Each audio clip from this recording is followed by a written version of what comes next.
യൂദയുടെ ലേഖനം 3-4 തിരുവെടുത്താണ് വായിച്ചത്. വേദപുസ്തകത്തിലെ ഒടുവിലത്തെ പുസ്തകമാണ് വെളിപ്പാട് പുസ്തകം. അതിന് തൊട്ട് പുറകിലെ പുസ്തകമാണ് യൂദയുടെ ലേഖനം. പുതിയ നിയമത്തിലെ 21 ലേഖനങ്ങളിൽ ഒടുവിലത്തെ ലേഖനമാണ് യൂദയുടെ ലേഖനം. പുതിയ നിയമ പുസ്തകം അത് 8 പേര് ചേർന്നാണ് എഴുതിയത്. 8 പേരാ എഴുത്തുകാര്. ആ എഴുത്തുകാരിൽ ഞാൻ എപ്പോഴും പറയും, നിങ്ങൾക്ക് പറയാം, 4 പേര് അപ്പോസ്തലന്മാരും 4 പേര് അപ്പോസ്തലന്മാരല്ല.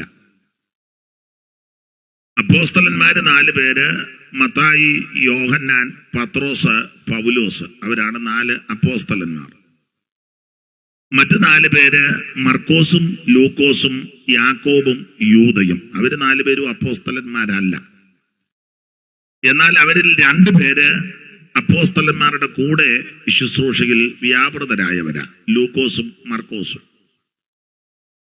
മർക്കോസ് പത്രോസിന്റെ കൂടെ ഉണ്ടായിരുന്നു, ലൂക്കോസ് പൗലൂസിന്റെ കൂടെയും ഉണ്ടായിരുന്നു. പുതിയ നിയമത്തിലെ ആദ്യത്തെ 5 പുസ്തകങ്ങൾ ചരിത്ര പുസ്തകങ്ങളാണ്. ആ ചരിത്രം മറ്റൊന്നുമല്ല, ആദ്യത്തെ 4 പുസ്തകം യേശുക്രിസ്തുവിന്റെ ചരിത്രമാണ്. 5ാമത്തെ ചരിത്ര പുസ്തകം ആദിമ സഭയുടെ ചരിത്രങ്ങളാണ്.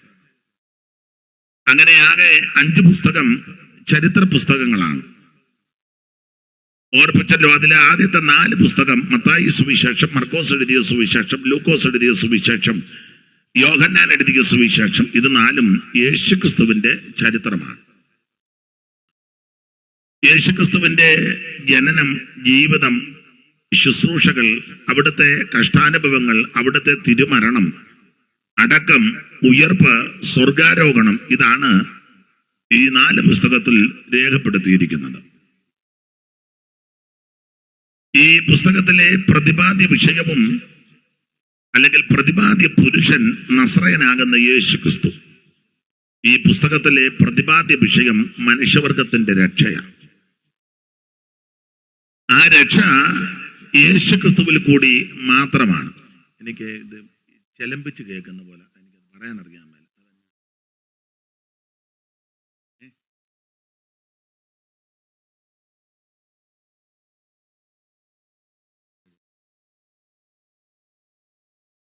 നിങ്ങൾ 2 പേരും കസാരയിൽ തന്നെ അടവിട്ടിരിക്കാവോ? ഒന്ന് അപേക്ഷിക്കുക, കൽപ്പനയല്ല. ദൈവത്തിന് മഹത്വം. ചില വെളിവായി.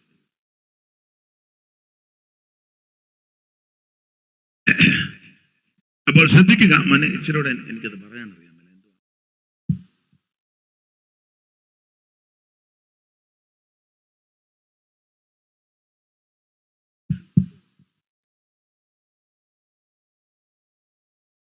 ദൈവത്തിന് മഹത്വം.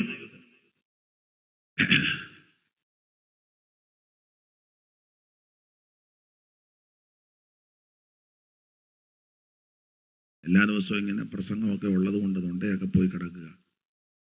അപ്പൊ പലയിടത്തും ചെല്ലുന്നത് കൊണ്ട് അത് അവിടെ നല്ല ഈ മോണിറ്ററും ഇതിന് വോളിയം കൂട്ടാൻ. ദൈവത്തിന് മഹത്വം. കുഴപ്പമില്ല, പോട്ടെ, ഇങ്ങനെ പോട്ടെ.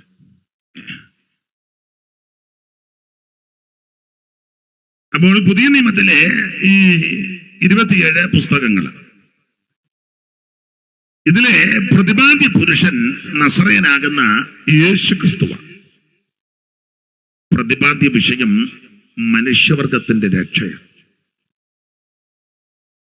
രക്ഷപ്പെടാൻ, രക്ഷിക്കപ്പെടാൻ ഒരേ ഒരു മാർഗം, ഒരേ ഒരു വഴി, അത് നസ്രയനാകുന്ന യേശുക്രിസ്തുവാണ്. ഇന്ന് നമുക്ക് ശാന്തമായിട്ട് ഒന്ന് ചിന്തിക്കാം. പണ്ട് ഒരാൾ പറഞ്ഞ പോലെ, ആശാരിയുടെ പണിക്കുറ്റവുമുണ്ട്, തടിയുടെ വളവുമുണ്ട്. അപ്പം അതുകൊണ്ട് നമുക്ക് ശാന്തമായിട്ട് ചിന്തിക്കാം. എൻ്റെ തൊണ്ട അത്ര നല്ലതല്ല.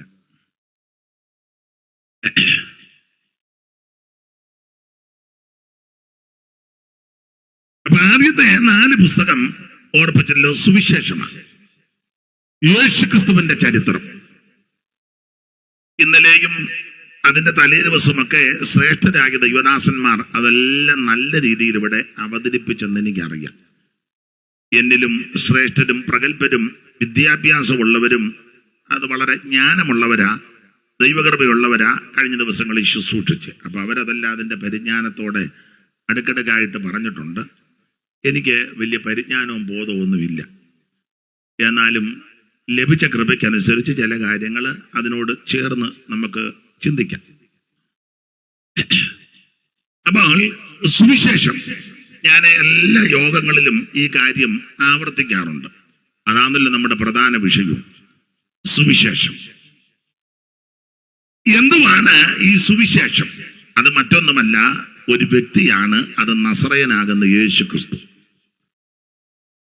അറിവുള്ള വാക്യമാ, എങ്കിലും വായിച്ചോ. 2:8 തീമത്തിയോസിന്റെ 2-ാം പുസ്തകം 2:8 ഒന്ന് വായിച്ചോ കർത്തൃദാസനെ. അറിവുള്ള വാക്യമാ, എന്നാലും ഇത് വേദപുസ്തകത്തിലെ തന്നെയാണെന്ന് കേൾവിക്കാർക്കൊന്ന് ബോധ്യപ്പെടണം. അതുകൊണ്ടാ വായിച്ചു.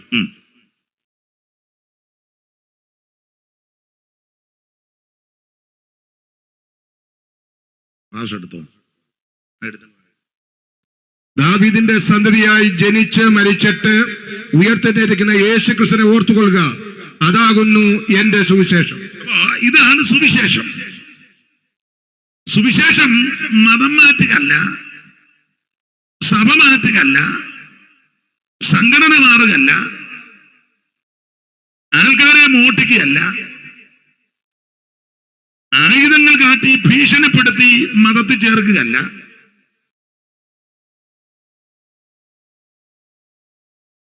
വാത്തോരനുകൾ കൊണ്ട് മനുഷ്യനെ ആകർഷിച്ച് കൂടെ കൂട്ടുകയല്ല.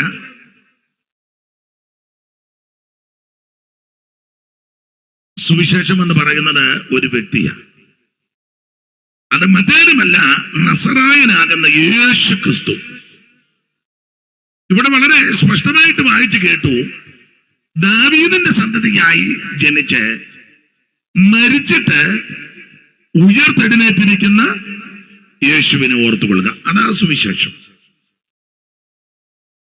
ഈ സുവിശേഷം ഒരു വിഭാഗത്തിൻ്റെതല്ല. സുവിശേഷം എന്ന് പറഞ്ഞാൽ യേശുക്രിസ്തു, അതൊരു വിഭാഗത്തിന്റെ അല്ല. ഞാൻ എപ്പോഴും പറയും, കത്തോലിക്കന്റെ കുത്തകയല്ല ക്രിസ്തു. യാക്കോബ, മാർത്തോമ, ഓർത്തഡോക്സ്, റീത്ത്, ലത്തീന്, ലണ്ടന്, CMS, ആംഗ്ലിക്കന്, CSI, salvation army, Pentecost, brother, അതിൽ തന്നെ പല വകുപ്പുകളുണ്ട്. ഇവരുടെ ആരുടെയും കുടുംബസ്വത്തല്ല. യേശുക്രിസ്തു മുഴു ലോകത്തിന്റെയും ദൈവമാണ്. ഏത് വ്യക്തിക്കും ഏത് വിഭാഗത്തിൽപ്പെട്ടവർക്കും യേശുവിനെ ആരാധിക്കുകയും അംഗീകരിക്കുകയും സ്നേഹിക്കുകയും സേവിക്കുകയും അനുഗമിക്കുകയും അനുധാവനം ചെയ്യുകയും ചെയ്യാം. കാരണം യേശുക്രിസ്തു മുഴു ലോകത്തിന്റെ ദൈവമാണ്. യേശുക്രിസ്തുവിന്റെ അടുക്കൽ ആർക്കും വരാം. കറുത്തവനും വരാം, വെളുത്തവനും വരാം, ഇരുനിറക്കാരനും വരാം, വെള്ളപ്പാണ്ടുള്ളവനും വരാം, വെളറിയവനും വരാം, നീളം കുറഞ്ഞ പുള്ളിക്കും വരാം, നീളം ഉള്ള പുള്ളിക്കും വരാം. ലോകം അങ്ങനൊക്കെ തരംതിരിവ് വെച്ചിരിക്കുകയാണല്ലോ. താഴേക്കിടയിൽ പെട്ടവരെന്ന് ചിലര് പറയുന്നു, അവർക്കും വരാം. മേലെ ഉള്ളവരുണ്ട്, അവർക്കും വരാം. പണ്ഡിതനും പാമ്പനും ദരിദ്രനും കുചേലനും കുബേരനും എല്ലാവരും ആർക്കും വരാം യേശുവിൻ്റെ അടുക്കൽ. കൊച്ചു പിള്ളേർക്കും വരാം. എന്നാലും യേശു പറഞ്ഞ തടയരുതെന്നാ പറഞ്ഞു. തടയരുത്, അതുങ്ങളെ തടയരുത്. സഹോദരിമാർക്കും വരാം. 25 എണ്ണ ലില്ലിക്കുട്ടിക്കും വരാം, 35 മേരിക്കുട്ടിക്കും വരാം, നടക്കാൻ മേലാത്ത തള്ള തങ്കയ്ക്കും വരാം. ആർക്കും, ഏത് പ്രായക്കാർക്കും വരാം യേശുവിൻ്റെ അടുക്കൽ. അപ്പച്ചനും വരാം, അമ്മച്ചിക്കും വരാം, കുഞ്ഞുങ്ങൾക്കും വരാം, ഏത് സമയത്തും വരാം. യേശുവിനെ പുള്ളി 10 മുതലേ മുഖം കാണിക്കുള്ളൂ, അങ്ങനൊന്നുമില്ല. ഏത് സമയത്തും, അർദ്ധരാത്രിയിലും വരാം. അവിടെ നിന്ന് ഉറങ്ങുന്നില്ലല്ലോ. ഇസ്രായേലിൻ കാവൽക്കാരൻ നിദ്രാഭാരം തൂങ്ങുന്നില്ല. ഇസ്രായേലിൻ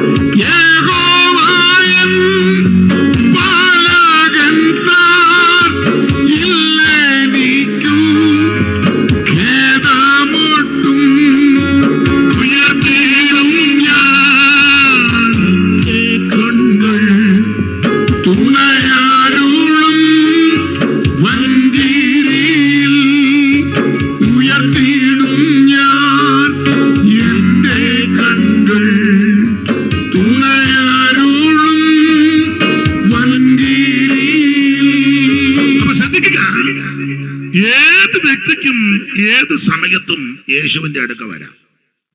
ആർക്കും വരാം.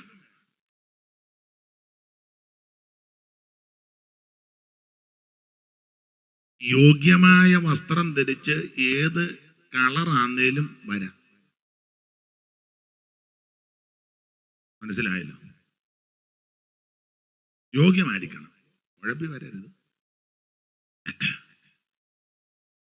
അപ്പൊ ആർക്കും വരാം, ഏത് സമയത്തും വരാം, ഏത് വിഭാഗത്തിൽപ്പെട്ടവർക്കും വരാം, അടുക്ക വരാം.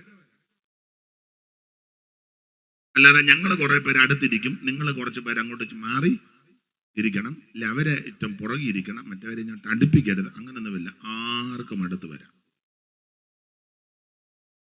അതാ യേശു ക്രിസ്തു. ഏത് വിധത്തിൽപ്പെട്ട വ്യക്തിക്കും വരാം, മഹാഭാവിക്കും വരാം യേശുവിന്റെ അടുക്കൽ. നീ മഹാഭാവിയാ, ഇങ്ങോട്ട് കയറരുത്. അല്ലല്ല, നീ ആദ്യം വരേണ്ടത്. നിനക്ക് കാശില്ല, പുത്തനില്ല, കളറില്ല, നിറവില്ല, നീ ആദ്യം വരണ്ടേ. നിനക്ക് വേണ്ടിയാ യേശു ഇങ്ങോട്ട് വന്നേക്കുന്നത്. ദൈവത്തിന് മഹത്വം. മറ്റ് നിലകളിലൊക്കെ ചിന്തിക്കുമ്പോൾ എല്ലാത്തിനും വേർതിരിവുണ്ട്. ഞങ്ങള് ദൈവത്തിന്റെ അടുത്ത ആൾക്കാരും മറ്റവര് ഇച്ചിരി അകന്ന ആൾക്കാരും ഞങ്ങളാണ് ഇതെല്ലാം ചെയ്യുന്നത്, നിങ്ങളാരും ഇത് ചെയ്യരുത്, ചെയ്താലോട്ട് ഒക്കുകയല്ല. ഞങ്ങൾ ചെയ്യുന്നത് ആ പുള്ളിക്ക് പ്രസാദം. അല്ലല്ലല്ല, ഏത് പാപിയെയും സ്നേഹിക്കുന്നവനായ യേശു. അപ്പൊ ശ്രദ്ധിക്കുക, ഓടിച്ച് മുമ്പോട്ട് പോകാം. സുവിശേഷം അത് യേശു ക്രിസ്തു. ദാവീദിന്റെ സന്തതിയായി ജനിച്ചു മരിച്ചിട്ട് ഉയർത്തെഴുന്നേറ്റ യേശു ക്രിസ്തുവിനെ ഓർത്തുകൊള്ളുവീൻ. അതാകുന്നു സുവിശേഷം. എന്തിനായി സുവിശേഷം? സകല മനുഷ്യരും രക്ഷപ്പെടാൻ ഒരേ ഒരു മാർഗം, ഒരേ ഒരു വഴി യേശു ക്രിസ്തു മാത്രം. മറ്റൊരുത്തരിലും രക്ഷയില്ല. യേശു ക്രിസ്തു മാത്രമാണ് രക്ഷകൻ. തീത്തോസിന്റെ ലേഖനം 2-ാം അധ്യായം 11-ാമത്തെ വാക്യം മനപാഠമാ, എങ്കിലും ഒന്ന് വായിച്ചോ. തീത്തോസ് 2:11. അവരുടെ വായി അടയ്ക്കേണ്ടതാകുന്നു. തീത്തോസ് 2:11. സകല മനുഷ്യർക്കും രക്ഷാകരമായ ദൈവകൃപ നാം ഭാഗ്യകരമായ പ്രത്യാശയ്ക്കായിട്ട് മഹാദൈവവും നമ്മുടെ രക്ഷിതാവുമായ യേശുക്രിസ്തുവിന്റെ തേജസ്സിന്റെ പ്രത്യക്ഷതയ്ക്കായിട്ടും കാത്തുകൊണ്ടിട്ട് ഭക്തികേടും പ്രപഞ്ചമോഹനം വർദ്ധിച്ചിട്ട് ഈ ലോകത്തിൽ സുബോധത്തോടും നീതിയോടും ദൈവഭക്തനും ജീവിക്കേണ്ടതിന് അത് നമ്മെ ശിക്ഷിച്ചു വളർത്തുന്നു. എന്തായാലും അവിടെ ഇരുന്ന് അദ്ദേഹം ഇവിടെ വന്നത് ഗുണമായി. ഇവിടെ ആയിരുന്നിരിക്കണ്ടേ.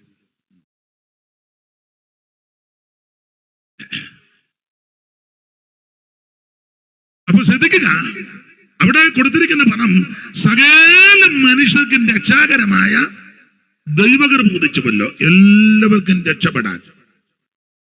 എന്തിനാ സുവിശേഷം? സകല മനുഷ്യരും രക്ഷപ്പെടാൻ. സകല മനുഷ്യരും.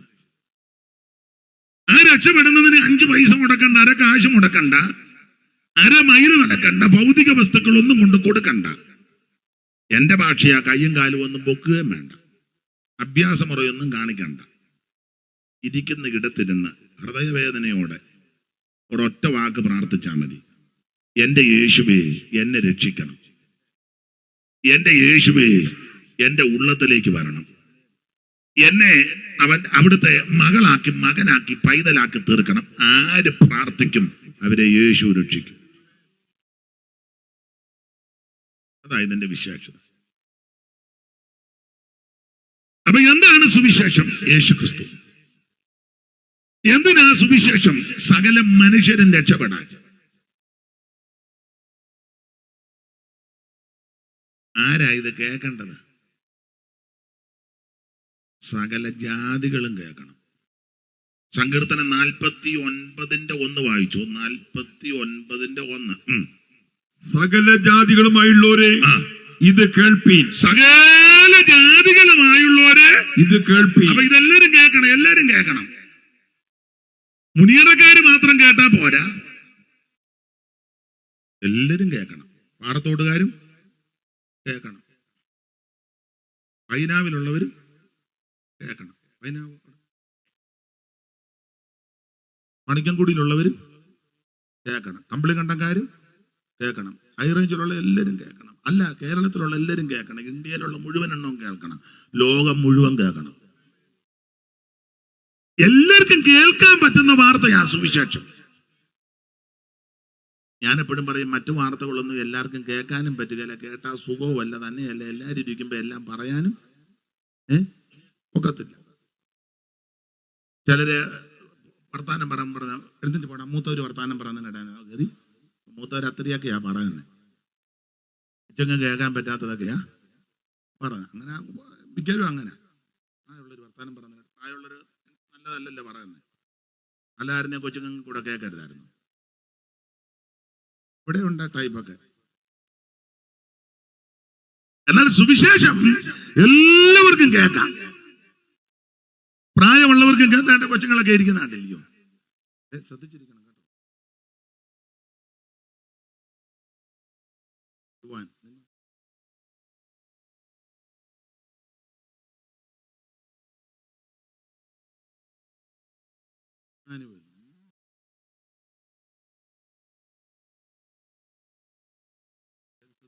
കേട്ടോ. അപ്പൊ ഈ കുഞ്ഞുങ്ങൾക്കും കേൾക്കാം, പ്രായമുള്ളവർക്കും കേൾക്കാം, ഏത് വിഭാഗത്തിൽപ്പെട്ടവർക്കും കേൾക്കാം. എല്ലാവർക്കും കേൾക്കാൻ പറ്റാവുന്ന നല്ല വാർത്ത ഒന്നേ ഉള്ളൂ, സുവിശേഷം. അതെവിടെയും പറയാം. അതായത് സുവിശേഷത്തിന്റെ വിശേഷത. നല്ല വാർത്തയാ, ഗുഡ് ന്യൂസ്, സദ്വർത്തമാനം. ആരോടും പറയാം. ഇഷ്ടമുണ്ടെ അംഗീകരിച്ചാൽ മതി, പക്ഷെ ഇത് ആരോടും പറയാം. സകല ജാതികളും ഇത് കേൾക്കണം. എല്ലാവരും ഇത് കേൾക്കണം. ഇത് കേട്ടാലുള്ള ഗുണം എന്നാ? ലൂക്കോസ് 2:8 മുതൽ താഴോട്ടുള്ള തിരുവെടുത്തുകളൊന്ന് വായിച്ചോ. കേട്ടാലുള്ള ഗുണം. ലൂക്കോസ് 2:8 മുതൽ 13 വരെ യേശുക്രിസ്തുവിന്റെ തിരുപ്പിറവിയോട് ബന്ധപ്പെട്ട് സംഭവിച്ച ഒരു കാര്യമാണ് അവിടെ രേഖപ്പെടുത്തിയത്. ദിവ്യദാസൻ എന്ന് വായിച്ചു. അന്ന് ആ പ്രദേശത്ത് ഇടയന്മാർ രാത്രി ആട്ടുംകൂടുത കാവൽ കാത്ത് വെളിയിൽ പാർത്തിരുന്നു. അപ്പോൾ കർത്താവിന്റെ ഒരു ദൂതൻ അവിടെ അരികിൽ നിന്നു. കർത്താവിന്റെ തേജസ് അവരെ ചുറ്റുമിന്നി അവർ ഭയവശരായി തീർന്നു. ദൂതൻ അവരോട്, ഭയപ്പെടേണ്ട, പിന്നെ സർവ്വജനത്തിനും ഉണ്ടാകാനുള്ള ഒരു മഹാസന്തോഷം ഞാൻ നിങ്ങളോട് സുവിശേഷിക്കുന്നു. പിന്നെ കർത്താവിന്റെ ക്രിസ്തു എന്ന രക്ഷിതാവ് ഇന്ന് ദാവീദിന്റെ പട്ടണം നിങ്ങൾക്കായി ജനിച്ചിരിക്കുന്നു. നിങ്ങൾക്ക് അടയാളമോ ശീലകൾ ചുറ്റി പശുത്തൊട്ടിൽ കിടക്കുന്ന ഒരു ശിശുവിനെ നിങ്ങൾ കാണും എന്ന് പറഞ്ഞു. പെട്ടെന്ന് സ്വർഗീയ സൈന്യത്തിന്റെ ഒരു സംഘം ദൂതനോട് ചേർന്ന് ദൈവത്തെ പുകഴ്ത്തി. അത്യുന്നതങ്ങളിൽ ദൈവത്തിന് മഹത്വം, ഭൂമിയിൽ ദൈവപ്രസാദമുള്ള മനുഷ്യർക്ക് സമാധാനം എന്ന് പറഞ്ഞു. യേശുക്രിസ്തുവിന്റെ തിരുപ്പിറവിയോട് ബന്ധപ്പെട്ട് നടന്ന പ്രാരംഭ ഒരു സംഭവം അവിടെ രേഖപ്പെടുത്തിയിരിക്കുന്നത്. ലൂക്കോസിന്റെ സുവിശേഷം 2-ാം അധ്യായത്തിന്റെ 8 മുതൽ 13 വരെ. ബേത്ലഹേം പട്ടണത്തിൽ യാതനേ, ബേത്ലഹേം പട്ടണത്തിൽ ജാതനേ, ജ്ഞാനികൾക്കുള്ളിരിക്കും വേദവേദാന്തനെ, ബേത്ലഹേം പട്ടണത്തിൽ ജാതനേ. ഇപ്പം ഒരു വരിയൊക്കെ പാടാൻ പറ്റുമോ? അപ്പൊ ശ്രദ്ധിക്കുക, യേശുക്രിസ്തുവിന്റെ തിരുപ്പിറവിയോട് ബന്ധപ്പെട്ടുള്ള സംഭവമാണ്. യേശുക്രിസ്തു, അതാ സുവിശേഷം. ആ സുവിശേഷത്താൽ എന്തോ ഗുണമുള്ളത്. ആ കണ്ണിക നിങ്ങൾ പഠിച്ചാൽ ഇങ്ങനെ പറയാം. സുവിശേഷം കേട്ടാൽ സുവിശേഷത്താലുള്ള ഗുണം ഒന്ന്, ഇരുട്ട് മാറും. കാരണം ഈ സംഭവം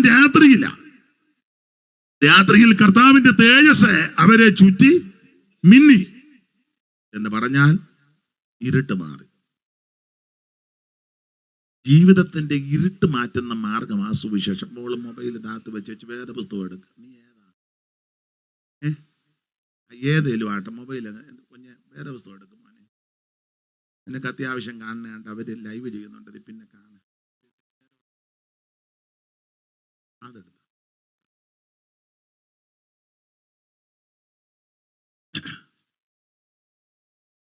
അപ്പൊ ശ്രദ്ധിച്ചേ, ഇരുട്ട് മാറ്റുന്ന മാർഗമാ സുവിശേഷം. എത്രയോ വ്യക്തികളുടെ ഇരുട്ട് മാറി, എത്രയോ കുടുംബങ്ങളുടെ ഇരുട്ട് മാറി, ഏതൊക്കെ പ്രദേശത്തിന്റെ ഇരുട്ട് മാറി. ഇരുട്ട് മാറ്റുന്ന മാർഗമാ സുവിശേഷം. ഇവിടെ ഇരിക്കുന്ന പലർക്കും സാക്ഷ്യം പറയാനുണ്ട്. ഇരുട്ട് 3 കാര്യത്തെ കാണിക്കുന്നതാ വേദപുസ്തകം പഠിക്കുമ്പം. 1, ഇരുട്ട് പാപം. 2, ഇരുട്ട് പിശാചിനെ കാണിക്കുന്നു. 3, ഇരുട്ട് നരകത്തെ കാണിക്കുന്നു. അപ്പൊ പാപം, പിശാച്, നരകം. വാക്യങ്ങളുണ്ട്, ഇപ്പം എടുപ്പിക്കുന്നില്ല. GPM-കാര് പാടുന്ന ഒരു പാട്ടിന്റെ ഒരു വരിയുണ്ട്. ഇന്നെല്ലാം ഒരേ വരിയെ പാടുകയുള്ളൂ. നിങ്ങൾ വായിക്കാതിരിക്കുന്ന ഒരു വരിയെ പാടുന്നുള്ളൂ, അതേ ഒക്കുള്ളൂ. നിങ്ങൾ തുടങ്ങി വരുമ്പോൾ ഞാൻ നിർത്തും. പിന്നെ നിങ്ങളും പറയും ഇയാൾ എന്നെ ഇങ്ങനെയെന്ന്. ഒരു വരിക്കും വായിക്കാവല്ലോ. ഇരുട്ടിന്റെ നിഷ്ഫല പ്രവർത്തികൾ വിട്ട് നാം, ഇരുട്ടിന്റെ നിഷ്ഫല പ്രവർത്തികൾ വിട്ടു നാം, ഒളിയിൻ സർവായുധം വർഗം ധരിക്കണേ, ഒളിയിൻ സർവായുധ വർഗം ധരിക്കണേ, ഇരുട്ടിന്റെ നിഷ്ഫല ഇരുട്ടിന്റെ നിഷ്ഫല പ്രവർത്തികൾ വിട്ടു നാം, ഒളിയിൻ സർവായുധം വർഗം ധരിക്കണം. അപ്പൊ ശ്രദ്ധിക്കുക, ഇരുട്ട് പാപത്തെയും പിശാചിനെയും നരകത്തെ കാണിക്കുന്നതാണ്. ഒരു കാലത്ത് മദ്യത്തിനും മയക്കുമരുന്നിനും ലഹരി പദാർത്ഥങ്ങൾക്കുമൊക്കെ അടിമപ്പെട്ട് ജീവിച്ചവര് ഇതിനകത്തിരിപ്പുണ്ട്. മുൻകാലത്ത് വീട്ടുകാർക്കും നാട്ടുകാർക്കും ദേശക്കാർക്കും സ്വൈര്യക്കേട് വരുത്തിയ പല ആൾക്കാരുണ്ട്. എന്നാൽ ദിവ്യ വെളിച്ചമാകുന്ന, സത്യ വെളിച്ചമാകുന്ന ആ യേശു ഉള്ളത്തിലേക്ക് വന്നപ്പോൾ ആ ഇരുട്ടെല്ലാം മാറി. അങ്ങനെ അനുഭവം ഉള്ളവര് വേണമെങ്കിൽ ഒന്ന് ദൈവത്തെ സ്തുതിച്ചു. അത്രയും ഓത്തല്ല. ജീവിതത്തിന്റെ ഇരുട്ട് മാറ്റുന്ന മാർഗം ആ സുവിശേഷം. പോലീസിന്റെ ലാത്തിക്കോ തത്വസംഹിതകൾക്കോ പ്രത്യയ ശാസ്ത്രങ്ങൾക്കോ മറ്റു കാര്യങ്ങൾക്കോ ഒന്നും ഇത് മാറ്റം വരുത്താൻ ഒക്കത്തില്ല. സുവിശേഷത്തിന് കഴിയും. അതാ സുവിശേഷത്തിന്റെ ശക്തി. പക്ഷെ ഇത് കേൾപ്പിക്കുകയല്ല, കേൾപ്പിക്കത്തില്ല. അത് പിശാചിന്റെ ഒരു തന്ത്രമാണ്. മറ്റു കാര്യങ്ങളെല്ലാം കേൾപ്പിക്കും, ഇത് മാത്രം കേൾപ്പിക്കുക. നമ്മുടെ ആൾക്കാരും കേൾപ്പിക്കല, നമ്മുടെ ആൾക്കാർ തന്നെ കേൾപ്പിക്കുകയല്ല, ഇതിനകത്ത് മാത്രം കേട്ടാൽ മതി എന്നാണ്. ഞങ്ങൾ യാത്രയൊക്കെ ചെയ്യുന്നവരല്ലയോ എപ്പോഴും, അയ്യോ എല്ലാ പോസ്റ്ററിലും വെച്ച് കെട്ടിയിരിക്കും, അതെല്ലാവരും കേൾക്കുന്നുണ്ട്, നമ്മുടെ മാത്രം സൗണ്ട് മാത്രമാണെന്നല്ലോ അതും ക്ലിയർ ആയിട്ട് കേൾക്കുന്നില്ല. അല്ലേലിയ വന്ന് പറയുമ്പോൾ അളിയാന്നാ കേൾക്കുന്നത്. എന്നാ ചെയ്യാൻ? അതും ക്ലിയർ ആയിട്ട് നമ്മൾ ശ്രദ്ധിച്ചിരിക്കണം എന്തുവാ പറഞ്ഞെന്ന്.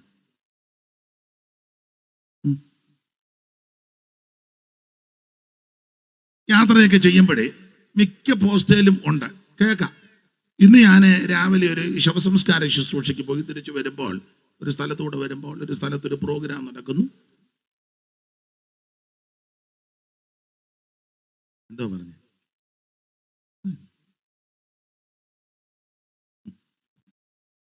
കേൾപ്പിക്കണമെന്നാണോ കേൾപ്പിക്കരുതെന്നാണോ?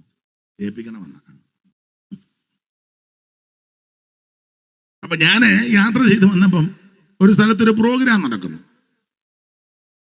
വണ്ടി വിട്ട് ഒരു 1.5-2 കിലോമീറ്റർ ചെന്നപ്പോഴും കേൾക്കാം. 2 കിലോമീറ്റർ ചെന്നപ്പോഴും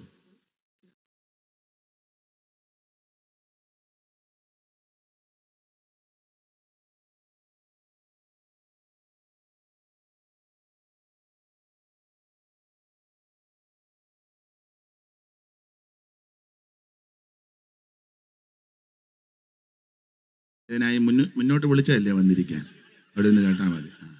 വിളിച്ചപ്പോൾ ഓർക്കണമായിരുന്നു. എത്ര നേരം ഞാൻ വിളിച്ചു, മുന്നോട്ട് പോകാം. പിന്നെ അവിടെ പമ്മി ഇരുന്ന് അത്രയും കേട്ടാൽ മതി. അപ്പൊ ശ്രദ്ധിക്കുക, നമ്മുടെ ആൾക്കാർ കേൾപ്പിക്കുകയല്ല.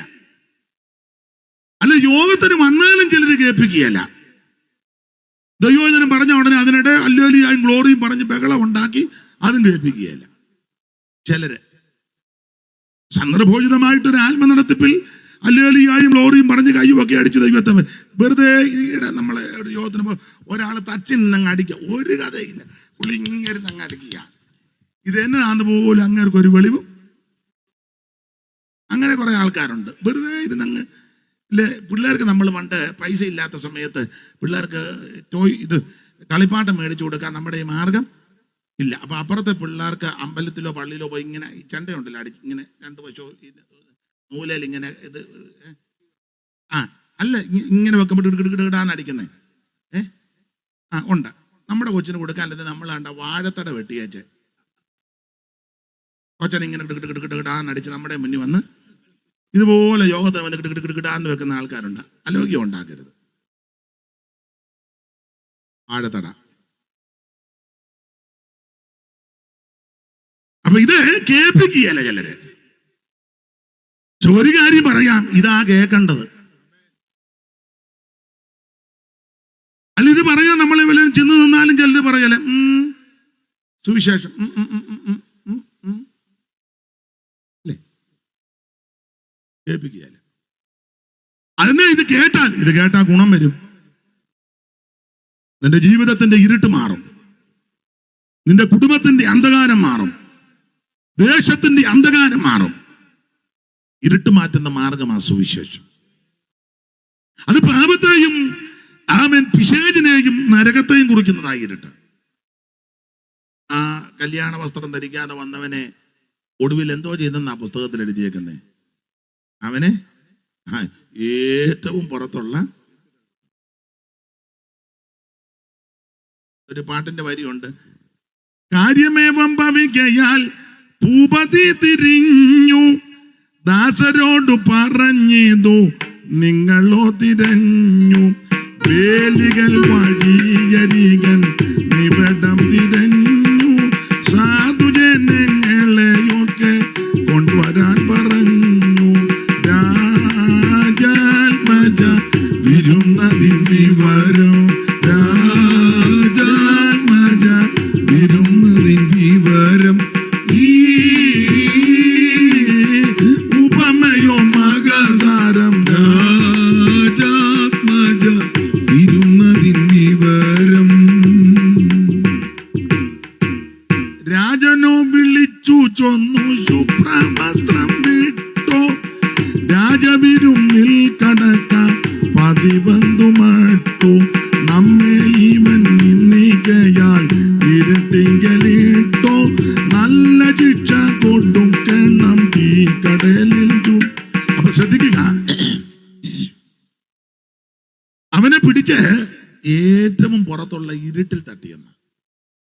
ഇരുട്ട് നരകത്തെ കാണിക്കുന്നത്. അവൻ നരകത്തിൽ നിന്നും പാപത്തിൽ നിന്നും പിശാചിൽ നിന്നും നിനക്ക് വിടുതൽ തരുവാൻ കഴിവുള്ള ഒരേ ഒരു മാർഗം സുവിശേഷം. അതാ സുവിശേഷം. ഒരു കാലത്ത് നമ്മുടെ ഈ രാജ്യമൊക്കെ അന്ധകാരം, ഇപ്പോഴും അന്ധകാരമെല്ലാം ഒന്നും മാറിയിട്ടില്ല. അന്ധകാരമെന്ന് ഞാൻ ഉദ്ദേശിച്ചത് അയിത്തമുള്ള കാലം ഉണ്ടായിരുന്നു.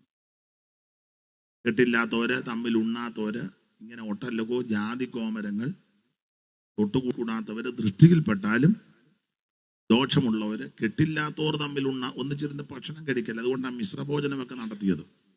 ചരിത്രം പഠിക്കുന്നവർക്കറിയാം. റോഡിൽ കൂടെ എല്ലാവർക്കും ഒന്നും നടക്കാനൊക്കത്തില്ല.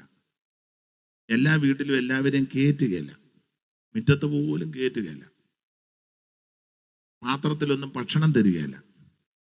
അയിത്തമുള്ള കാലം, വല്ലാത്ത അന്ധകാരത്തിന്റെ കാലമാണ്. അതിന് മാറ്റം വരുത്തിയത് സുവിശേഷം വന്നതുകൊണ്ട്. യോഗ്യമായിട്ട് വസ്ത്രം ധരിക്കാനും അനുവദിക്കത്തില്ല. അമ്മമാർക്ക്, സ്ത്രീകൾക്ക് മാറുമറയ്ക്കാനൊക്കത്തില്ല. പള്ളിക്കൂടത്തിൽ കയറ്റുകയില്ല, ഇരുത്തുകയില്ല, പഠിപ്പിക്കുകയില്ല, ഒരു ബെഞ്ചിൽ ഇരുത്തുകയില്ല. ഞങ്ങളുടെ ഒരു അമ്മയുണ്ട്, ഇപ്പം 100 ചില്ലുവാനം വയസ്സുണ്ട്. ആ അമ്മ പറഞ്ഞൊരു സാക്ഷ്യം. അന്നത്തെ കാലത്ത് 90 കൊല്ലം മുമ്പ് സ്കൂളിൽ കൊണ്ട് ചേർത്തു. സ്ഥലമൊന്നും ഞാൻ പറയുന്നില്ല, അമ്മ ഇപ്പോഴും ഉണ്ട്. ഈയിടെ ഞാൻ പോയി കണ്ടു. അപ്പോൾ സ്കൂളിൽ കൊണ്ട് ചേർത്തപ്പോൾ ഈ അമ്മ പൂന്തോട്ടത്തിൽ ഒരു പൂ പറിച്ചു. പറിച്ചതിന് അപ്പം സാറ് ആക്രോശിച്ചുകൊണ്ട് വന്നു. പൂ പറിച്ചോന്ന് ചോദിച്ചു വന്ന് സാറൊരടി കൊടുത്തു. സാറടിച്ചത് മാത്രമല്ല, എല്ലാം പറയാനൊക്കത്തില്ല. ഈ അമ്മ അന്ന് ചെറിയ തോർത്തെടുത്തോണ്ടാ സ്കൂളിൽ പോകുന്നത്. അന്നത്തെ കാലമാണ്. അപ്പം ബെഞ്ചയിലോട്ട് കയറ്റി നിർത്തിയേച്ച് വേറൊരു കുട്ടിയെ കൊണ്ട് സാർ അടിപ്പിച്ചു. കാരണം അവർ നട്ട പൂവാ, പറിച്ചത് തെറ്റ്. പക്ഷെ അത് ആര് നട്ടു, എങ്ങനെയാന്നുള്ളതൊക്കെ വിശദീകരിക്കേണ്ടത്. അതിപ്പം ഇത് ഇങ്ങനെയുള്ള ഉള്ളതുകൊണ്ട് വിശദീകരിക്കാൻ ഒക്കത്തില്ല.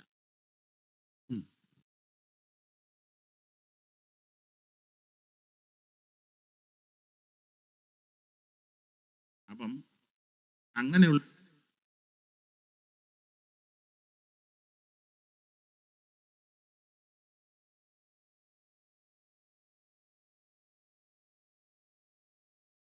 അമ്മ എന്നോട് പറഞ്ഞത് 14 അടി അടിച്ചെന്നു ഒരു പൂ പറിച്ചതിന്. പൂ പറിച്ചതല്ല വിഷയം. ഈ വിഭാഗത്തിൽപ്പെട്ട പെൺകുട്ടി ആ വിഭാഗത്തിൽപ്പെട്ടവരുടെ സ്കൂളിൽ അവര് നട്ട പൂ പറിച്ചതാ വിഷയം. അതാ വിഷയം, അല്ല ഒരു പൂ പറിച്ചതല്ല വിഷയം. അടിച്ചു. ആയിരുന്നു കൊച്ചിലെ ആന്നേലും. ഞാൻ ചോദിച്ചു, എന്നിട്ട് അമ്മച്ചേ, ഞാൻ 14 അടി എണ്ണി 15ാമത്തെ അടി വന്നപ്പോൾ കാല് മടക്കി അടിച്ചവനിട്ട് അടിച്ചേച്ചേ അടിച്ച് ഞറങ്ങുകയായിരുന്നെന്ന് പറഞ്ഞു. 14 അടി വരെ ഞാൻ എണ്ണി 15ാമത്തെ അടി വന്നപ്പോൾ ഞാൻ കാല് മടക്കി അവൻ്റെ മോന്തയ്ക്ക് അടിച്ചേച്ചേ അവിടെ മുതൽ അടിച്ച് ഞറങ്ങി സാറിനിട്ട് വന്ന് കൊടുത്തെന്ന് പറഞ്ഞു. ഓരോ അടിയടിക്കും സാറും മൂളുക. ഞാൻ ചോദിച്ചു, പിന്നെ അങ്ങോട്ട് പോയോ? ഇന്ന് വരെ പോട്ടെ എന്ന് പറഞ്ഞു. ഞാൻ ചോദിച്ചു, പിന്നെ എൻ്റെ അച്ഛനെ സാറിനെ വീട്ടിൽ കൊണ്ടുവന്നിരുത്തി. അല്ല, അങ്ങനത്തെ കാലം ഉണ്ടായിരുന്നു.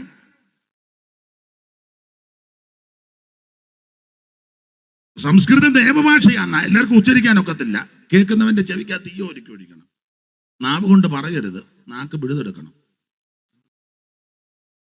എല്ലാ ഭാഗത്തേക്കും പോകുന്നില്ല. ഇങ്ങനെ അന്ധകാരമായ ഇരുണ്ട കാലഘട്ടം. അങ്ങനെയുള്ള ആ കാലത്തിനൊക്കെ വ്യത്യാസം വരുത്തിയത് സുവിശേഷം വന്നതുകൊണ്ടാണ്. ആ പദമൊക്കെ പറയുന്നത് അത്ര സുഖമാണോ എന്ന് തോന്നുന്നില്ലെങ്കിലും മനസ്സിലാകാൻ വേണ്ടി പറയാം. അധസ്ഥിതരെന്നും അധകൃതരെന്നൊക്കെ മുദ്ര കുത്തിയ പ്രിയപ്പെട്ടവരെ, ആമേൻ സ്തോത്രം, ഈ യേശുവിന്റെ ദർശനം പ്രാപിച്ച സുവിശേഷത്തിന്റെ സത്യം മനസ്സിലാക്കി പ്രിയപ്പെട്ടവരെ അവരെ ചേർത്തണച്ച് ഭക്ഷണം കൊടുത്ത് കുളിപ്പിച്ച് വൃത്തിയാക്കി അവരുടെ കൂടെ ഇരുത്തി അക്ഷരം പഠിപ്പിച്ചു. അങ്ങനെ അക്ഷരം പഠിച്ചു. അല്ലെ ഒന്നും പള്ളിക്കൂടത്തിൽ കയറ്റുകയല്ല, ഒരെണ്ണത്തിനെ കയറ്റുകയല്ല. അതിന്റെ എല്ലാം മൂല കാരണം ഈ സുവിശേഷമാണ്. അതെ, അല്ല ഇന്നും എഴുതാനും വായിക്കാനും അറിയാൻ മേലെ ഇതിലെല്ലാം അലഞ്ഞു നടന്നേനും. അവര് കുറെ പേര് വായിക്കും, നമ്മളെല്ലാം അവിടെ വായി നോക്കിയിരിക്കും. അപ്പൊ ഇതിനെ മാറ്റം വരുത്തിയത് സുവിശേഷം വന്നത് കൊണ്ടാണ്. അപ്പോൾ ശ്രദ്ധിക്കുക, സുവിശേഷം വന്നാൽ ഇരുട്ട് മാറും. വ്യക്തികളുടെ, കുടുംബത്തിന്റെ, ദേശത്തിന്റെ, രാജ്യങ്ങളുടെ ഇരുട്ട് മാറ്റുന്ന മാർഗമാ സുവിശേഷം. ഓടിച്ച ഭാഗം അങ്ങ് വിടാ. 1 ഇരുട്ട് മാറ്റും, 2 ഭയം മാറ്റും. അവിടെ ഒരു പദം എഴുതിയിട്ടുണ്ട്, ഭയപ്പെടേണ്ട. അങ്ങനെ ദൂതൻ അവരോട് ഭയപ്പെടേണ്ട. അപ്പോൾ ഭയത്തെ മാറ്റുന്ന മാർഗമാ സുവിശേഷം. ഇന്ന് രാത്രി മരണഭീതി, രോഗപീഠകള് ഏതെങ്കിലും വിഷയത്തിൽ വളരെ ഭയത്തോടിരിക്കുന്നെങ്കിൽ എന്നെ കേൾക്കുന്ന പ്രിയപ്പെട്ടവരെ, ഭയം മാറ്റുന്ന മാർഗമാണ് സുവിശേഷം. ദൈവത്തിന് മഹത്വം. ഏതെങ്കിലും വിഷയത്തിൽ ആരെങ്കിലും ഭയത്തോട് ഇന്ന് രാത്രി എന്നെ കേൾക്കുന്നെങ്കിൽ, ഇവിടെ വന്നെങ്കിൽ, ജീവിതത്തിന്റെ ഭയത്തെ മാറ്റുവാൻ കഴിവുള്ള മാർഗമാ സുവിശേഷം. താഴോട്ട് പഠിക്കുമ്പോൾ നമുക്ക് സന്തോഷം തരുന്ന മാർഗമാ സുവിശേഷം. സന്തോഷം തരും. ഇതുപോലെ സന്തോഷമുള്ള വേറൊരു മാർഗമില്ല. മറ്റ് സന്തോഷമൊക്കെ തരുന്നതൊക്കെ അല്പനേരത്തേക്കേ ഉള്ളൂ. എഴുത്തച്ഛൻ ഇങ്ങനെ ഒരു വരി കൊടുത്തിട്ടുണ്ട്. ഭോഗങ്ങൾ ഓരോ ക്ഷണപ്രഭാചഞ്ചലം വേഗേന നഷ്ടമായുസുമോർക്ക നീ. ഭോഗം സുഖമേ, ഭോഗങ്ങൾ ഓരോ ക്ഷണപ്രഭാചഞ്ചലം, എല്ലാം മിന്നൽ പിണര് പോലെ, കൊള്ളിയാൻ മിന്നുന്നത് പോലെ.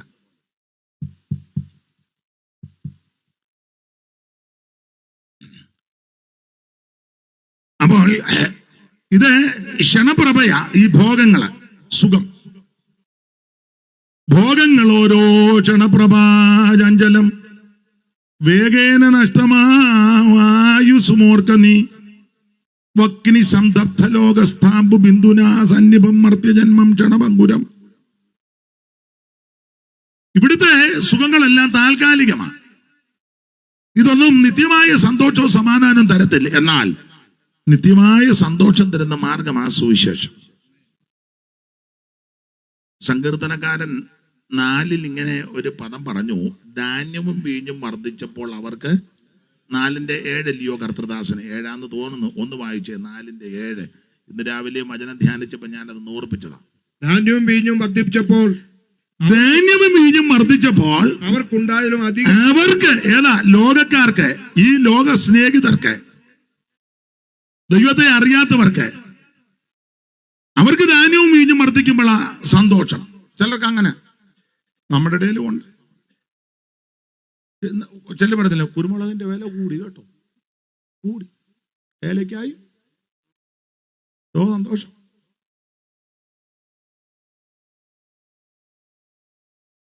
അപ്പൊ ലോക മനുഷ്യർക്ക് അങ്ങനെ, അതിന്റെ റബ്ബറിന്റെ വില കൂടി അല്ലേ, അതൊക്കെ സന്തോഷമാണ്. ധാന്യവും വീഞ്ഞും വർദ്ധിക്കുമ്പോൾ അവർക്ക് സന്തോഷം. എന്നാൽ സങ്കീർത്തനക്കാരൻ പറയുക അതിലും അധികം സന്തോഷമാ. ഞാൻ ഇങ്ങനെ പറഞ്ഞേ, സുവിശേഷം കേൾക്കുമ്പോൾ അതാ സന്തോഷം. അതിന്റെ 1-2 തെളിവ് തരാം. സന്തോഷം,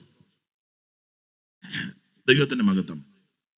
പൗലോസും ശീലാസും കാരാഗൃഹത്തിൽ കിടന്ന് കർത്താവിനെ മഹത്വപ്പെടുത്തി. അർദ്ധരാത്രിക്ക് പ്രാർത്ഥിച്ചു പാടി ദൈവത്തെ സ്തുതിച്ചു. കാരാഗൃഹ പ്രമാണി ഒക്കെ ശ്രദ്ധിച്ചു. പക്ഷെ രാത്രി ആയപ്പോൾ ചങ്ങലയെല്ലാം അഴിഞ്ഞു, ഭൂകമ്പം ഉണ്ടായി, അടിസ്ഥാനമല്ല, ആകെ പ്രശ്നം.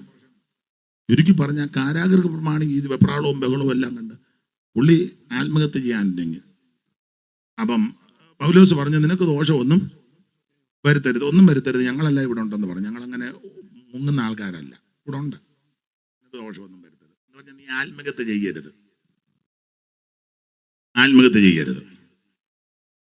ഞങ്ങൾ ഇവിടെ ഉണ്ട്. എന്തിനേറെ ഒടുവിൽ അവനോട് സുവിശേഷം പറഞ്ഞു. അങ്ങനെ സുവിശേഷം പറഞ്ഞ് സുവിശേഷം കേട്ട് അതിന്റെ ആ ഒടുവിലത്തെ വാക്യത്തിലുണ്ട്, അവൻ സന്തോഷിച്ചെന്ന. അവൻ ആ രാത്രി ആ നാഴിയെ തന്നെ അവരെ കൂട്ടിക്കൊണ്ട് പോയി മുറിവുകളെ കഴുകി. അതിന്റെ ഒടുവിൽ ഒരു പദമുണ്ട്, എല്ലാം വായിക്കണ്ട, ആ കണ്ണിക തീരുന്നത് വായിച്ചേ. വീടടങ്ങുവാൻ പിന്നെ അവരെ വീട്ടിൽ കൈക്കൊണ്ട് ഭക്ഷണം കൊടുത്തു. അടുത്തത്, ദൈവത്തിൽ വിശ്വസിച്ചതിൽ വീടടങ്ങുവാനും വെച്ചു. അതാണ് നമ്മുടെ സന്തോഷം. ധാന്യവും വീഞ്ഞും വർദ്ധിക്കുമ്പോ കിട്ടുന്ന സന്തോഷമല്ലിത്. ദൈവത്തിൽ വിശ്വസിച്ചതിൽ. ഏകദൈവം, നിത്യദൈവം, സത്യദൈവം, സാക്ഷാൽ ദൈവം, ജീവനുള്ള ദൈവം, ഇന്നും ജീവിക്കുന്ന ദൈവം, നസറയനാകുന്ന യേശുക്രിസ്തു, ആ ദൈവത്തിൽ വിശ്വസിച്ചതിൽ വീടടക്കം, അതാ സന്തോഷം. ദൈവത്തെ വിശ്വസിച്ചിട്ടും ആ ഇരിപ്പൊക്കെ കണ്ടില്ലേ, വലിയ നഷ്ടക്കച്ചവടം പോലെ.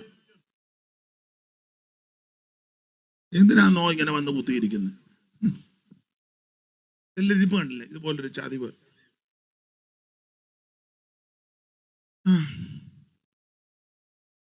ദൈവത്തിൽ വിശ്വസിച്ചതിൽ സന്തോഷമല്ലേ? ഈ ഭൂമിയിൽ ഇത്രയും സന്തോഷമുണ്ടെങ്കിൽ സ്വർഗത്തിൽ എത്രയോ ആനന്ദമേ. ഈ ഭൂമിയിൽ ഇത്രയും സന്തോഷമുണ്ടെങ്കിൽ സ്വർഗത്തിൽ എത്രയോ ആനന്ദമേ. മാതാവിൻ മക്കളിൽ ബന്ധുക്കൾ. അപ്പൊ ശ്രദ്ധിക്കുക മോനെ, ഇച്ചിരൂടെ ഒന്ന് കൂട്ടിക്കാൻ മോനെ. എനിക്കൊരു സുഖം വരുന്നില്ല, എനിക്ക് പറയാൻ അറിയത്തില്ല. കൂടെ പറയുമ്പോൾ മോന് അരിചോ ഉണ്ടാകും. അതുകൊണ്ടാണ് ഞാൻ പിന്നെ അങ്ങ് അടങ്ങുന്നത്.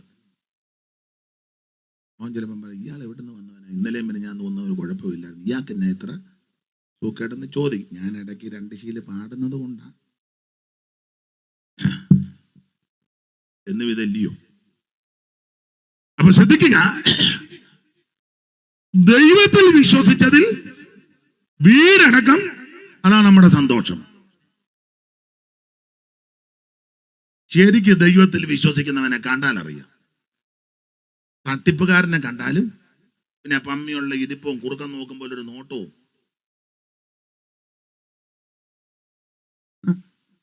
നിങ്ങൾ ചിലരെ ശ്രദ്ധിച്ചേ, നമ്മൾ നോക്കുമ്പോൾ അവർ നോക്കുകയല്ലോ, നമ്മൾ നോക്കുമ്പോൾ അവർ അങ്ങോട്ടും ഇങ്ങോട്ടും നോക്കും, നമ്മൾ അങ്ങോട്ട് നോക്കുമ്പോൾ അവർ നമ്മളെ. അങ്ങനെയുള്ള വലിയ വിദ്വാന്മാരുണ്ട്. ദൈവത്തിൽ വിശ്വസിക്കുന്നവന്റെ മുഖം കണ്ടാൽ അറിയാം. അതാ സന്തോഷം. ഹബക്കൂക്ക് ഒരിക്കൽ പറഞ്ഞു, വിപ്രപരാഗത്തിൽ ആ പാടിയെങ്കിലും പറഞ്ഞു, അവൻ അത്തിവൃക്ഷം ചിലപ്പം പൂത്തെന്നൊന്നും വരികയില്ല, മുന്തിരിയിൽ ഫലം ഉണ്ടെന്നും വരികയില്ല, ഗോശാലകളിൽ, പക്ഷെ ഞാൻ ദൈവത്തിൽ ആനന്ദിക്കും. പിണങ്ങാതിരിക്കാൻ 1-2 ഉദാഹരണമാണ് പറയുന്നത്. വലിയ വീട്ടിലെ കൊച്ചമ്മയുടെ അടുക്കളയിലെ ടിന്നുകളിലെല്ലാം ഇഷ്ടം പോലെ സാധനം, നട്ട്സ്, ബദാം, പിന്നെ സൗദിയിൽ നിന്ന് കൊണ്ടുവന്ന എന്തുവാ ഈന്തപ്പഴം, അതാ കുറച്ചുകൂടെ മെച്ചമെന്നാ പറയുന്നത്, എനിക്കറിയത്തില്ല. പിസ്ത, അല്ലെ ഈ കക്കാർച്ചയുടെ വായിരിക്കും പോലെ പിസ്ത.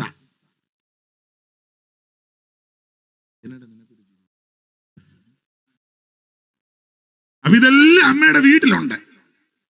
50,000-ന്റെ 25,000-ന്റെ 80,000-ന്റെ സാരി, ഭയങ്കരം വീട്, 2-3 നിലയാ, മാർബിൾ കെട്ടിടം, രാജസ്ഥാൻ ഇറ്റാലിയൻ മാർബിള്, ഗേറ്റ് തൊട്ടാ ബെഡ്റൂമിൽ അറിയും. നമ്മളിവിടെ കൊച്ചമ്മ വന്നിട്ടുണ്ടോ, കൊച്ചമ്മ അവിടെ നിന്ന് ഞെക്ക്, ആണ്ട ഗേറ്റ് ഇങ്ങനെ തുറന്നു വരുന്നു, റിമോട്ടോ ആയിക്കോട്ടെ, എല്ലാം ഉണ്ട്. ഈ പൈപ്പിൽ കൂടെ ചൂടുവെള്ളം, മറ്റേ പൈപ്പിൽ കൂടെ തണുത്ത വെള്ളം, വലിയ ഫ്രിഡ്ജ്, എല്ലാം അതൊക്കെ തെറ്റാന്നല്ല, ഈ വന്ന കാലത്ത് അതൊക്കെ ആവശ്യം, ആയിക്കോട്ടെ. ഇതെല്ലാം ഉണ്ടെങ്കിലും തള്ളക്ക് യാതൊരു സന്തോഷവും ഇല്ല. പിള്ളേര് കാലിഫോർണിയ, അല്ലെ കാനഡയിലെ, അല്ലെ ന്യൂസിലൻഡ്, അയർലൻഡ്, അല്ല നമ്മളവിടെ ചെന്ന് നോക്കിയാൽ എന്തുകൊണ്ട് കൊച്ചമ്മ, ഓ ഇങ്ങനെ പോകും,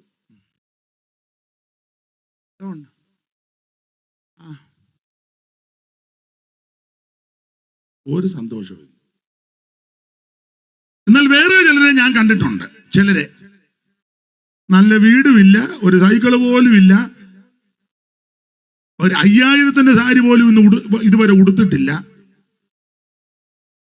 നട്ട്സും പിസ്തായും ഒന്നുമില്ല. നമുക്ക് ആ കൂടെ ഉള്ളത് ആഞ്ഞലിക്കാ കുരുവാ.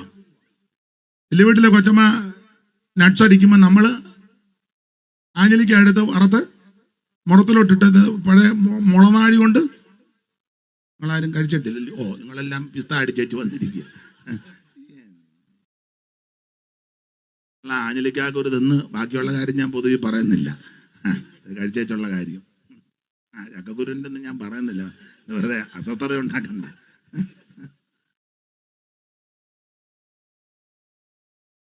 പക്ഷേ അവിടുത്തെ അമ്മച്ചിക്ക് ചിക്കനും മട്ടനും ഒക്കെ ഇഷ്ടം പോലുണ്ട്. പാവം പിടിച്ച സഹോദരിക്ക് ചിലപ്പം കട്ടൻ കപ്പയായിരിക്കും, അത് ഗോധി അരിഞ്ഞ് വെള്ളത്തിൽ ഇട്ടപ്പോ തിളപ്പിച്ച് 2-3 ആവർത്തി ഊറ്റി. മോതയും നെന്മീനും ഒന്നുമില്ല, പക്ഷെ മുളകുടച്ചതായിരിക്കും, അല്ലെ കാന്താരി, കരണം പൊട്ടിയേ കാന്താരി അടച്ചൊറ്റിപ്പലക വെച്ച് നുടച്ച് ഈ കപ്പ തോണ്ടി കഴിച്ചേ. പക്ഷെ ഭയങ്കര സന്തോഷമാണ്. വലിയ വീട്ടിലെ കൊച്ചമ്മ ഒരു കസേര നിറച്ചിരിക്കുക, അനങ്ങാൻ പോലും മേല. അന്നേരം ആ സാധുവായ സഹോദരൻ നല്ല പക്കി പറക്കും പോലെ ആത്മാവിൽ അല്ലെ. അന്നേരം നോക്ക്, മേരി എന്നെ ഇങ്ങനെ എന്റെ തള്ളേ. സ്തോത്രം, സ്തോത്രം. അല്ല, ഉപദേശമാരെ എടുത്തേ, വലിയ വീടും ചുറ്റുപാടും കാശും വസ്തുവും സ്വത്തും, ഞാനതിനെതിരല്ല. അങ്ങനെയുള്ള ഉപദേശമാര് സ്റ്റേജിലൊക്കെ ഇരിക്കും, ഒരെണ്ണം അനങ്ങുകയല്ല, ഒരെണ്ണം കാട്ടിക്കിടിച്ച് അനങ്ങുകയല്ല. എന്നാൽ കയറി കിടക്കാൻ ഇടയില്ല, വാടകയ്ക്കാ താമസിക്കുന്ന, സൈക്കിള് പോലും ഇല്ല, ആമ വലിയ കാണാനും. പക്ഷെ ആരാധന അങ്ങോട്ട് വെളിപ്പെടുമ്പോൾ നൃത്തം ചെയ്യുക, ഇതാ സന്തോഷം. Price the Lord. അപ്പോൾ ധാന്യവും വീഞ്ഞും വർദ്ധിച്ചപ്പോൾ അവർക്കുണ്ടായതിലും അധികം സന്തോഷം. സുവിശേഷത്തിന്റെ വിശേഷതയാ സന്തോഷം തരുമെന്ന്. ഇത് കേൾക്കുമ്പോ സന്തോഷം, ആനന്ദമാണ്. ദൈവത്തിന് മഹത്വം, ദൈവത്തിന് മഹത്വം. Praise the lord. പുകഴുമേ സിയോൻ രാജനു പാടി ആനന്ദമായി നാം, ആനന്ദമായി നാം. പുകഴുമേ സിയോൻ രാജനു പാടി ആനന്ദമായി നാം, ആനന്ദമായി നാം. പണിയുമേ വരൻ മഹിമയകൻ നിറയുമേ തിരുജസിനാൽ. പണിയുമേ വരൻ മഹിമ കറകളകന്നു ഏകജനം. പാടിടുമേ ഞാൻ, അന്നു പാടിടുമേ ഞാൻ. ഓ പുകഴുമേ സിയോൻ രാജനു പാടി ആനന്ദമായി നാം, ആനന്ദമായി നാം. അപ്പൊ ശ്രദ്ധിക്കുക, ഇത് വലിയ സന്തോഷമാണ്, ആനന്ദമാണ്. ഇതെല്ലാവർക്കും ലഭിക്കുകയല്ല, ദൈവത്തിൽ വിശ്വസിക്കുന്നു. അല്ല അവിടെ വായിക്കുന്നത്, ദൈവത്തിൽ വിശ്വസിച്ചതിൽ വീടടക്കം. അതാണ് നമ്മുടെ സന്തോഷം. വെല്ലുവിളി പോയി ഇങ്ങോട്ട് തിരിച്ചു വരിക. ഷണ്ണൻ ഫിലിപ്പോസും ചെന്നു, രണ്ടുപേരും കയറി സംസാരിച്ചു, കാര്യമെല്ലാം പറഞ്ഞു. ഒടുവില് ഷണ്ണൻ സ്നാനപ്പെട്ടു. ഇതുപോലൊരു ചതിവ്, അങ്ങനെ പറഞ്ഞാണോ പോയെ? സന്തോഷിച്ചാ പോയെ. എന്റെ അമ്മാമ എന്നാ ചെയ്യാനാ, മുങ്ങിപ്പോയി. ഞാൻ പറഞ്ഞതാ, ഞാൻ മുങ്ങുന്നില്ല. മുങ്ങിയതിൽ സങ്കടപ്പെട്ടെന്നല്ല, സന്തോഷിച്ച്. ആ വാക്യം ഒന്ന് വായിച്ച്, എടുത്തെങ്കിലും ഒന്ന് വായിച്ച്. 8-ാം അധ്യായത്തിലല്ലയോ, അപ്പോസ്തല പ്രവൃത്തി 8-ാം അധ്യായത്തിൽ ഫിലിപ്പോസിനെ ആത്മാവ് അസ്തോദിലോട്ട് കൊണ്ടുപോയി. ഷണ്ണൻ സന്തോഷിച്ചു. ഫിലിപ്പോസിനെ പിന്നെ അസ്തോദിൽ കണ്ടു. അവൻ സഞ്ചരിച്ച എല്ലാ പട്ടണങ്ങളും സുവിശേഷം അറിയിച്ചു. ആ, അതിന്റെ മുകളിലുണ്ട് ഷണ്ണൻ സന്തോഷം. ആ ആ ആ അവൻ സന്തോഷിച്ചും കൊണ്ട് തന്റെ വഴിക്ക് പോയി. അതാ സന്തോഷമാണ്. അപ്പോൾ ഒന്ന് ദൈവത്തിൽ വിശ്വസിച്ചതിൽ സന്തോഷം എന്ന് പറഞ്ഞാൽ രക്ഷിക്കപ്പെടുമ്പോ സന്തോഷമാണ്. ശരിക്കും രക്ഷിക്കപ്പെട്ട ദൈവമക്കൾക്ക് സന്തോഷമാണ്. നിരാശയൊന്നുമില്ല, ഖേദമൊന്നുമില്ല, അവർക്ക് സന്തോഷമാണ്. മുഖത്തും അറിയാം, മുഖത്തും അറിയാം. Price the Lord. സ്നാനപ്പെട്ടപ്പോഴും സന്തോഷം. സ്നാനപ്പെടുമ്പോ സന്തോഷമാണ്. കർത്താവിന്റെ കൽപ്പന അനുസരിക്കുക. ദൈവത്തിന്റെ മഹത്വം. പൗലോസ് എഫെസോസിൽ വന്ന് അവരെ കണ്ടപ്പോൾ ചോദിച്ചു, നിങ്ങൾ വിശ്വാസികളാണോ? പിന്നെ വിശ്വസിച്ചിട്ട് പരിശുദ്ധാത്മാവിനെ ഉണ്ടെന്ന് പോലും ഞങ്ങൾ ചുരുക്കി പറഞ്ഞ കാര്യമെല്ലാം പറഞ്ഞ് അവരുടെ തലയെ കൈവച്ച് പ്രാർത്ഥിച്ച് ഉപദേശമെല്ലാം പറഞ്ഞ് അവരെല്ലാം ആത്മസ്നാനം പ്രാപിച്ച് അന്യഭാഷ പറഞ്ഞ് പ്രവചിച്ച് 12ഓളം പുരുഷന്മാരുണ്ടെന്ന് അവർക്കും സന്തോഷമായിരുന്നു. തത്തുല്യമായ വാക്യമാ, ദൈവത്തിന്റെ രാജ്യം ഭക്ഷണവും പാനീയമല്ല, നീതിയും സമാധാനവും പരിശുദ്ധാത്മാവിൽ സന്തോഷം. ഇതാണ് നമ്മുടെ സന്തോഷം.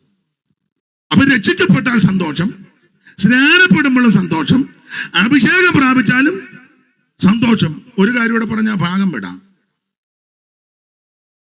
നിന്നയും അപമാനവും ഉപദ്രവവും ഏൽക്കുമ്പോഴും സന്തോഷമാണ് ദൈവമക്കൾക്ക്.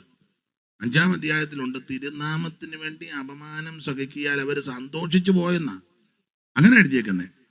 ആ വാക്യം റെഫറൻസ് ഞാനങ്ങ് മറന്നു, എടുത്തവരൊന്ന് വായിച്ചു. ആ ആ 41. എത്രാം വാക്യമാ ദൈവദാസൻ? 41.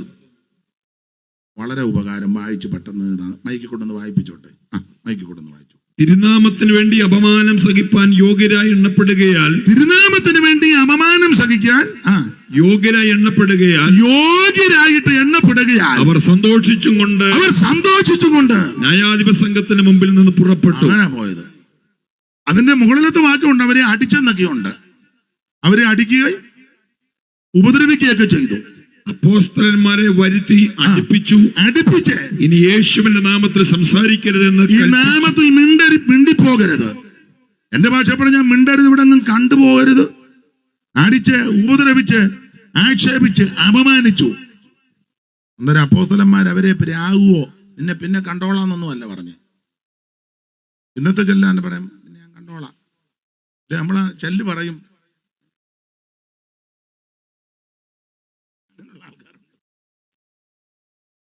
അങ്ങനൊന്നുമല്ല. ഇവർ ഈ അപമാനവും നിന്നയും അടി ഉപദ്രവവും ഏറ്റ് സന്തോഷിച്ചാ പോയത്. കാരണം ഒരു പ്രതിഫലമുണ്ട്. അവൻ സുവിശേഷം കേട്ടാൽ സുവിശേഷത്തിന്റെ വിശേഷത 1 ഇരുട്ട് മാറ്റും, 2 ഭയം മാറ്റും, 3 സന്തോഷം തരും. ആ കണ്ണികയ്ക്കകത്തുണ്ട് ലൂക്കോസ് 2 4 നമുക്കൊരു രക്ഷിതാവിനെ കിട്ടി. അവിടെ ഒരു പദമുണ്ട്, യേശു എന്ന രക്ഷിതാവ്.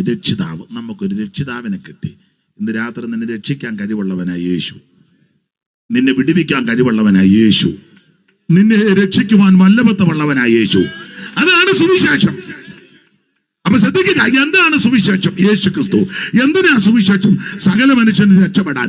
ആരാ സുവിശേഷം കേൾക്കണ്ടേ? സകല ജാതികളും കേൾക്കണം. സുവിശേഷം കേട്ടാലുള്ള ഗുണമെന്ന? 1 ഇരുട്ട് മാറും, 2 ഭയം മാറും, 3 സന്തോഷമുണ്ടാകും, 4 നമുക്കൊരു രക്ഷകനെ കിട്ടും. ഇന്ന് രാത്രിയിലും അതിന് ദൈവം ഇടയാക്കട്ടെ. ഒന്നുകൂടെ തെളിച്ച് പറയാൻ, ശരിക്കും സുവിശേഷം കേട്ടാൽ, വചനം കേട്ടാൽ മാനസാന്തരം ഉണ്ടാകും. വാക്യങ്ങൾ എടുത്ത് വായിപ്പിക്കുന്നില്ല. മർക്കോസ് 1:14 മുതൽ പഠിക്കുമ്പോൾ സുവിശേഷം കേട്ട് മാനസാന്തരപ്പെടണമെന്ന. അപ്പൊ ശരിക്കും സുവിശേഷം കേട്ടാൽ മാനസാന്തരം. എന്തുവാ മാനസാന്തരം? തിരിച്ചു വരവാ, വഷളത്വം വിടുന്നതാ. നേരത്തെ ചെയ്തതും പറഞ്ഞതും പ്രവർത്തിച്ചതൊന്നും ഇനി പാടില്ല. അതാ മാനസാന്തരം. നേരത്തെ മദ്യപിക്കുമായിരുന്നു, മാനസാന്തരപ്പെട്ടപ്പോൾ നിർത്തി. അതാ മാനസാന്തരം. പുക വലിക്കുമായിരുന്നു, നിർത്തി. അല്ല ഡിസംബർ മാത്രം വലിച്ചേച്ച് തണുപ്പാകുമ്പോ 2 ഏലക്കാട്ടിനകത്തിരുന്ന്, അതല്ല മാനസാന്തരം. എല്ലാവരുടെയും കാര്യമല്ല. സ്തോത്രം. അവന്റെ മൂക്കിൽ നിന്ന് പുക പൊങ്ങിയെന്നും പിന്നെ വചനത്തിൽ ഇല്ലാത്ത. നേരത്തെ ചെയ്തതും പ്രവർത്തിച്ചതൊക്കെ നിർത്തി, തിരിച്ചു വരണം. അതാ മാനസാന്തരം. വഷളത്വം വിടുക, അതാ മാനസാന്തരം. അപ്പൊ ശരിക്കും സുവിശേഷം കേട്ടാൽ മാനസാന്തരപ്പെടും. 2 ശരിക്കും സുവിശേഷം കേട്ടാൽ സ്നാനപ്പെടും. ഷണ്ണനോട് പീലിപ്പോസ് തിരുവെടുത്തുകളെ ആധാരമാക്കി സുവിശേഷം അറിയിച്ച് മുമ്പോട്ട് പോയപ്പോൾ ഷണ്ണൻ പറഞ്ഞു, വെള്ളം എന്നെ ദാഹിക്കുന്നു. അല്ലല്ല, എനിക്ക് സ്നാനപ്പെടാൻ. എന്നാ ഇറങ്ങിക്കോന്നല്ല പറഞ്ഞ്, വിശ്വസിക്കുന്നു. സ്നാനപ്പെടാൻ കാര്യമല്ല. കല്യാണം നടത്താൻ വേണ്ടിയാണോ മുങ്ങുന്നേ? ആണോ? അതോ വീട് കിട്ടാൻ വേണ്ടിയാണോ? അതോ തയ്യൽ മെഷീൻ തരുമെന്ന് പറഞ്ഞാനാണോ മുങ്ങുന്നേ? അതോ 5 സെന്റ് സ്ഥലം തരാന്ന് പറഞ്ഞാനാണോ മുങ്ങുന്നേ? പിള്ളേരെ അവിടെ ഇവിടെ വിടാന്ന് വല്ലവരും പറഞ്ഞു. അതൊക്കെ പൊട്ടത്തരവാ. സ്നാനപ്പെടുത്തുന്നത് സഭ മാറ്റാനോ, വസ്തു തരാനോ, ബാത്റൂം വെച്ച് തരാനോ, 2 മുറി അടുക്കളയും തിണ്ണയും ചായ്പുവാക്കി തരാനൊന്നും അല്ല. പെണ്ണിനെ കെട്ടിക്കാൻ കാശ് തരാനല്ല സ്നാനം. സ്നാനമോ ജഡത്തിന്റെ അഴുക്ക് കളയാനാ. ദൈവത്തോട് നല്ല മനസാക്ഷിക്കാ. ഇത് നിർബന്ധിച്ച് ചെയ്യേണ്ട കാര്യമല്ല, തന്നെത്താൻ വിശ്വസിച്ച് ചെയ്യേണ്ടതാ. നമ്മളിപ്പം ചിലരെ അങ്ങ് നിർബന്ധിക്കും, ചിലര് അങ്ങനെ നിർബന്ധിക്കരുത്. ഒരുത്തരെ നിർബന്ധിക്കരുത്. ഞാൻ ചില മുങ്ങച്ച എന്നെ പുള്ളി പറഞ്ഞ നിക്ക് എന്തിനങ്ങനെ മുക്കുന്നു? കോഴിയെ മുക്കം പോലെ കൊണ്ടുവന്ന് അവയ്ക്കകത്തിരുത്തിയേക്ക. ഇവൻ ഗുണമാകുകയില്ല. ശരിക്കും സ്നാനപ്പെട്ടവനെ കണ്ടാൽ അറിയാം.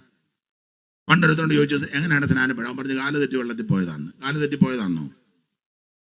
വള്ളക്കാലി ഒരു അപ്പനെ മുക്കിയപ്പം പുള്ളി പൊങ്ങി വന്ന് ചോദിച്ചു, ഇതെല്ലാം സൂക്കേട് തീർന്നല്ലോ എന്ന്. അയാൾ പോയി. ഇത് സൂക്കേട് തീർക്കുന്ന മാർഗമല്ല, കല്യാണം കഴിപ്പിക്കാൻ വേണ്ടിയല്ല. അടുത്ത ആഴ്ച കല്യാണം, എന്നാൽ ഈ ആഴ്ച അങ്ങ് മുങ്ങിക്കോളാൻ. അതിനൊന്നും അല്ല സ്നാനം. ഇത് ദൈവത്തിന്റെ കൽപ്പനയാണ്. യേശുവിനോട് ചേരാനാ, യേശുവിനെ ധരിക്കാനാ, അവിടുത്തെ മരണ അടക്ക പുനരുത്ഥാനത്തോട് ഏകീഭവിക്കുന്നതാ സ്നാനം. Price the Lord. അപ്പോൾ ശരിക്കും സുവിശേഷം കേട്ടാൽ സ്നാനം നടക്കണം. അല്ല, ശരിക്കും സുവിശേഷം പറയുകയാണെങ്കിൽ സ്നാനവും പറയണം. വാക്യങ്ങൾ എടുപ്പിക്കുന്നില്ല. കൊർന്നല്യോസിന്റെ വീട്ടിൽ പത്രോസ് ചെന്നു. നീ വന്നത് ഉപകാരം പറയാൻ പറഞ്ഞു. പത്രോസ് വാ തുറന്നു, ശരിക്കും വചനം പറഞ്ഞു. വചനം പറഞ്ഞപ്പോൾ അടുത്ത 44 വചനം കേട്ട എല്ലാവരുടെ മേലും പരിശുദ്ധാത്മാവ് വന്നു. അവർ അന്യഭാഷകളിൽ ദൈവത്തെ മഹത്വപ്പെടുത്തി. പരിശുദ്ധാത്മാവ് വന്നപ്പോ അനങ്ങാതെ മൃങ്ങാതെ ഇരുന്നല്ല. തെളിവെടുത്തില് പരിശുദ്ധാത്മാവ് വന്നു. പരിശുദ്ധാത്മാവല്ല, അപ്പോളയുടെ ആത്മാവാ വന്ന്. പണ്ട് ഏജിയോമേൽ അങ്ങനെ പറഞ്ഞേ. പരിശുദ്ധാത്മാവ് വന്നു കഴിയുമ്പോൾ ദൈവത്തെ മഹത്വപ്പെടുത്തും. അന്യഭാഷകൾ ദൈവത്തെ മഹത്വപ്പെടുത്തും. അന്യഭാഷ പറയുന്നവൻ മനുഷ്യനോടല്ല, ദൈവത്തോടാ. ഒരുത്തനും തിരിച്ചറിയുന്നില്ല. അതുകൊണ്ടാണല്ലോ അന്യഭാഷ എന്ന് പേര് തന്നെ വന്നേക്കുന്നേ. അവൻ ആത്മാവിൽ മർമ്മങ്ങളെ സംസാരിക്കുക. ഇത് വിലക്കരുത്. ഇത് ഒരു സഭയുടെയും കുത്തകയല്ല, ഒരു പെന്തക്കോസ്തുകാരുടെ ആരുടെയും കുത്തകയല്ല. പരിശുദ്ധാത്മാവ് ദൈവത്തിന്റെ ദാനമാ. ആഗ്രഹിക്കുന്ന ആത്മാക്കളെ ദൈവം തൃപ്തിപ്പെടുത്തുകയും ചെയ്യും. അപ്പോൾ ശരിക്ക് സുവിശേഷം കേട്ടാൽ മാനസാന്തരം ഉണ്ടാകും, സ്നാനം നടക്കും, പരിശുദ്ധാത്മ അഭിഷേകവും പ്രാപിക്കും. അതൊന്നും നടക്കുന്നില്ലെങ്കിൽ ഓർത്തോണം, നീ കേട്ടത് ശരിയായ സുവിശേഷം ഒന്നും അല്ല. നിന്നോട് പറഞ്ഞവനും തട്ടിപ്പാ, കേട്ട നീയും വെട്ടിപ്പാ. ശരിക്കും സുവിശേഷം കേട്ടാൽ ഇതെല്ലാം ഇതിനകത്തുണ്ട്. മാനസാന്തരവും ഉണ്ട്, സ്നാനവും ഉണ്ട്, പരിശുദ്ധാത്മ സ്നാനവും ഉണ്ട്. മാത്രമല്ല വേർപാടിന്റെ ഉപദേശം. ശരിക്കും സുവിശേഷം എന്ന് പറഞ്ഞ വേർപാടിന്റെ ഉപദേശമാണ്. നിങ്ങൾ ലേഖനം മുഴുവൻ എടുത്ത്, ലേഖനം മുഴുവൻ ഉപദേശങ്ങളാ, മുഴുവൻ ഉപദേശമാണ്. രക്ഷിക്കപ്പെട്ട് കൃപയിൽ വരുന്ന ദൈവ പൈതൽ ഈ ഉപദേശത്ത് വേണം നിൽക്കാൻ. ഈ ഉപദേശത്ത് നിൽക്കാത്ത ഒരുത്തനും ദൈവമൊന്നുമില്ല. ഇത് ഉപദേശ വിഷയങ്ങളാ. കർത്താവാകുന്ന യേശുക്രിസ്തുവിന്റെ പത്യവചനവും ഭക്തിക്കൊത്ത ഉപദേശം. ഇത് ഉപദേശമാണ്. അതനുസരിക്കണം, അംഗീകരിക്കണം.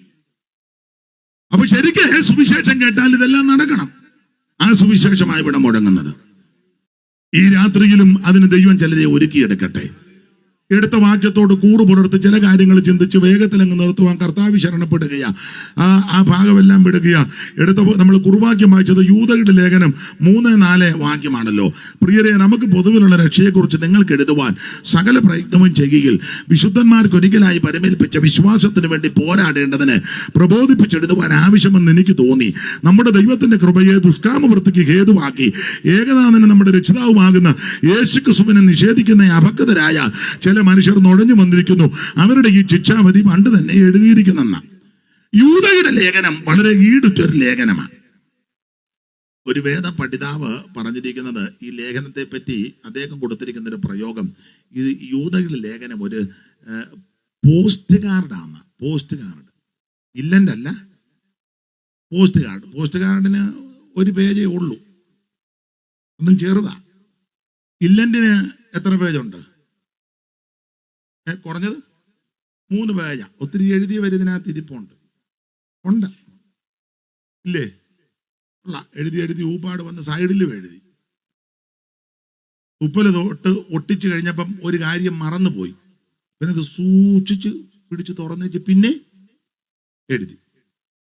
വലിച്ച് കീറുവെന്നോർത്ത് അത് പൊക്കി വെച്ച് അതിന് വിടവിലൊന്ന് എഴുതി. ഇപ്പോഴല്ല, ഒത്തിരി കാര്യം എഴുതാം, ഇല്ലെങ്കിൽ ഒത്തിരി കാര്യം എഴുതാം. പക്ഷെ പോസ്റ്റ് കാർഡിൽ ഒത്തിരി കാര്യം എഴുതാൻ വളരെ കടഞ്ഞെടുത്ത ചില കാര്യങ്ങളേ ഉള്ളൂ, ഒത്തിരി ഒന്നുമില്ല. യൂദയുടെ ലേഖനം പോസ്റ്റ് കാർഡാണ്. കൊരിന്ത്യർക്കെഴുതിയ 1-ാം ലേഖനമൊക്കെ ഇല്ലണ്ട. ഒത്തിരി ഉണ്ട്. 2-ാം ലേഖനവും 1-ാം ലേഖനമൊക്കെ ഇല്ലണ്ട. റോമാലേഖനമൊക്കെ നല്ല ഇല്ലണ്ട. പക്ഷെ യൂദയുടെ ലേഖനം പോസ്റ്റ് കാർഡാ, ചെറുതാ. പോസ്റ്റ് കാർഡാന്നോർത്ത് ഇത് നിഷേധിക്കരുത് കേട്ടോ. ഇതിന് കഴമ്പില്ലെന്ന് ചിന്തിക്കരുത്. വളരെ ഈടുറ്റ ലേഖനമാ യൂദയുടെ ലേഖനം. ഈ യൂദയുടെ ലേഖനം അധികം വാക്യമൊന്നുമില്ല, 25 വാക്യമേ ഉള്ളൂ. 25 അല്ലയോ കർത്തദാസനെ? 25 വാക്യം. 25 വാക്യമേ ഉള്ളെങ്കിൽ സകല വിഷയങ്ങളും ഈ ലേഖനത്തിലുണ്ട്. ഞാനിങ്ങനെ പറയുന്നത്, ഭൂതലോകത്തെ വിഷയം മുതൽ അന്ത്യകാല വിഷയം വരെ ഈ ലേഖനത്തിലുണ്ട്. 6-ാം വാക്യം വായിച്ചേ. ഭൂതലോകത്തെ വിഷയം 6. തങ്ങളുടെ വാഴ്ച കാത്തുകൊള്ളാതെ സ്വന്തം വാസസ്ഥലം വിട്ടുപോയ ദൂതന്മാരെ, തങ്ങളുടെ വാഴ്ച കാത്തുകൊള്ളാതെ സ്വന്തം വാസസ്ഥലം വിട്ടുപോയ ദൂതന്മാരെ മഹാദിവസത്തിന്റെ വിധിക്കായി എന്നേക്കുമുള്ള ചങ്ങലകിട്ട് അന്ധകാരത്തിന്റെ കീഴിൽ സൂക്ഷിച്ചു. അപ്പൊ ദൂതലോകത്തെ വിഷയം, ആ ദൂതലോക വിഷയം മുതൽ അന്ത്യകാലം 19-ാം വാക്യം വായിച്ചേ. 19. അവർ ഭിന്നത ഉണ്ടാക്കുന്നവർ. 18 വായിച്ചു.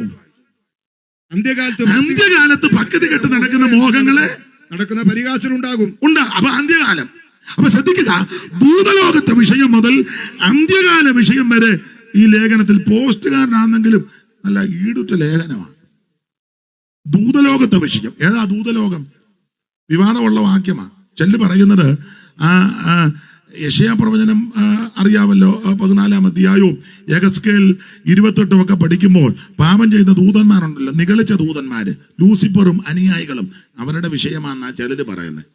ചെല്ല് പറഞ്ഞ അതല്ല, ഏദൻ തോട്ടത്തിൽ ആദമിനെ അവയും തോട്ടത്തിന് വെളിയിലാക്കി വെച്ച് അവിടെ മിന്നുന്ന ജ്വാലയുള്ള വാളുമായി കെറൂബുകള് അവരാന്നാ ചെല്ല് പറയുന്നത്. ചെല്ല് പറയുന്നത് പുരാതന ലോകത്തിൽ അതിനു മുമ്പുള്ള ദൂതനാണ്. എന്തായാലും നമ്മളിപ്പോ തർക്കിക്കാനൊന്നും പോകണ്ട, ദൂതലോകത്തെ വിഷയം മുതലാ യൂദ തുടങ്ങിയേക്കുന്നത്. ചെറിയ ലേഖനമല്ല, അന്ത്യകാല വിഷയം വരെ. ഈ അന്ത്യകാലത്തെല്ലാം എന്തെല്ലാം പ്രശ്നങ്ങളാ. പൗലോസ് പറഞ്ഞു, അന്ത്യകാലത്ത് മനുഷ്യൻ സ്വസ്നേഹികളും ദ്രവ്യാഗ്രഹികളും അമ്പ് പറയുന്നവരും ദൂഷകന്മാരും നന്ദി കെട്ടവരും അമ്മയപ്പന്മാരെ അനുസരിക്കാത്തവരും വേറൊരു ഭാഗത്തോട് വഴങ്ങാത്തവരും ഇണങ്ങാത്തവരും വാത്സല്യമില്ല ഉഗ്രന്മാര്. അയ്യോ, സഭയ്ക്കകത്തൊക്കെ ഇതെല്ലാം ഉണ്ട്. ഉഗ്രന്മാരുണ്ട്, വഴങ്ങുന്നില്ലല്ലോ. അങ്ങ് ക്ഷമ പറ. ഞാൻ ക്ഷമ പറഞ്ഞിട്ട് ഈ സഭ എങ്ങനെ പോകുന്നു? നീ ഇരിക്കുന്നിടത്തോളം കാലം ഇതിനകത്തൊരു പൂഞ്ഞാൻ കയറുകയില്ല. എന്നെ കെട്ടിയെടുത്ത് വന്ന് അന്ന് മുതൽ ഈ സഭയുടെ വഴി അടഞ്ഞതാ. ആണെന്ന് ക്ഷമിക്കണ്ടേ? വിട്ടുകളയേണ്ടതിന് വിട്ടുകളയണം. വഴങ്ങുന്നില്ല, ഉഗ്രന്മാരാ. അതെ, എത്ര കൊല്ലമായി നീയും നമ്മളെ നിന്റെ അനിയത്തിയും ചേഴ്ത്തി അമ്മാച്ചന്റെ ഒരു പ്രായമുള്ള ആളെയും അതിനകത്ത് ചാത്തവും വിടാൻ മേല. ഒരു വശം പൊട്ടി ഒരു പഴയ തമ്പേർ കമത്തിട്ട ചെടിക്കാ തീ കത്തിക്കാനിൽ ഈ തള്ള കത്തുകയില്ല. എന്നെ വരാത്ത എന്നാ ക്ഷമിക്കാനും സഹിക്കാനും വിട്ടുകളയാനും പൊറുക്കാനും ഒന്നും മനസ്സില്ലാത്തത് കൊണ്ടാണ്. ആണെന്ന് സ്തോത്രം. അപ്പൊ അന്ത്യകാലത്ത് ഇങ്ങനെയുള്ള കക്ഷികളൊക്കെ ഒത്തിരി ഉണ്ട്. ഞാൻ ആ ഭാഗത്തേക്ക് പോകുന്നില്ല, നമ്മുടെ വിഷയം അതല്ല. അപ്പോൾ ദൂതലോകത്തെ വിഷയം മുതൽ അന്ത്യകാല വിഷയം വരെ യൂദ തെളിയിച്ചിരിക്കുക ഈടുറ്റ ലേഖനമാണ്. ഇനി ഈ ലേഖനത്തിന് വേറൊരു വിശേഷത, ഈ മൂന്നുകളുടെ ഒരു കണക്കുണ്ട് ഈ ലേഖനത്തിൽ. മൂന്നുകള്. ആദ്യത്തെ വാക്യത്തിൽ ഒരു 3 കാര്യം പറയുന്നുണ്ട്. വായിച്ചോ ദൈവദാസനെ. ആദ്യത്തെ വാക്യം, 1-ാം വാക്യം. യേശുക്രിസ്തുവിന്റെ ദാസനും യാക്കോബിന്റെ സഹോദരനുമായ യൂദ പിതാവായ ദൈവത്തിൽ സ്നേഹിക്കപ്പെട്ട് ക്രിസ്തുവിനായി സൂക്ഷിക്കപ്പെട്ട് വിളിക്കപ്പെട്ടവർക്ക്. അപ്പം സ്നേഹിക്കപ്പെട്ട് സൂക്ഷിക്കപ്പെട്ട് വിളിക്കപ്പെട്ട് 3 കാര്യം. 3 കട ഒരു കണക്കുണ്ട്. സ്നേഹിക്കപ്പെട്ട് സൂക്ഷിക്കപ്പെട്ട് വിളിക്കപ്പെട്ട് 3 കാര്യം. ഇനി ആ കണ്ണിക തീരുന്നിടത്തും ഒരു 3 കാര്യം പറയുന്നുണ്ട്. വായിച്ചേ. നിങ്ങൾക്ക് കരുണ, സമാധാനം, സ്നേഹം. 3 കാര്യം. കരുണ, സമാധാനം, സ്നേഹം, 3 കാര്യം. ഇനി 5-6 വാക്യത്തിൽ 3 കാര്യം, 3 സംഭവങ്ങൾ. നിങ്ങളോ സകലവും ഒരിക്കൽ അറിഞ്ഞെങ്കിലും നിങ്ങളെ ഓർപ്പിപ്പാൻ ഞാൻ ഇച്ഛിക്കുന്ന എന്തെന്നാൽ കർത്താവ് ജനത്തെ മിസ്രൈമിൽ നിന്ന് രക്ഷിച്ചിട്ടും വിശ്വസിക്കാതെ പിന്നത്തെ നശിപ്പിച്ചു. അതൊരു സംഭവം. അടുത്തത്, തങ്ങളുടെ വാഴ്ച കാത്തുകൊള്ളാതെ സ്വന്തം വാസസ്ഥലം വിട്ടുപോയ മഹാദിവസത്തിന്റെ വിധിക്കായി എന്നേക്കുമുള്ള. അത് വേറൊരു സംഭവം. അടുത്തത്, അതുപോലെ സോദോമും ഗൊമോറയെ ചുറ്റുമുള്ള പട്ടണങ്ങളും അവർക്ക് സമമായ ദുർനടപ്പ് ആചരിച്ച് അന്യജടം മോഹിച്ച് നടന്നാൽ നിത്യാക്കിടെ ശിക്ഷാവിധി. 3 സംഭവങ്ങൾ ഉണ്ടാവും. മിസ്രയീമിന് വിട്ടുപോകുന്ന വിശ്വസിക്കാത്തവരെ സംഹരിച്ചത്, സോദോം ഗൊമോറയുടെ ചരിത്രം, ദൂതന്മാരുടെ ചരിത്രം, 3 സംഭവങ്ങൾ.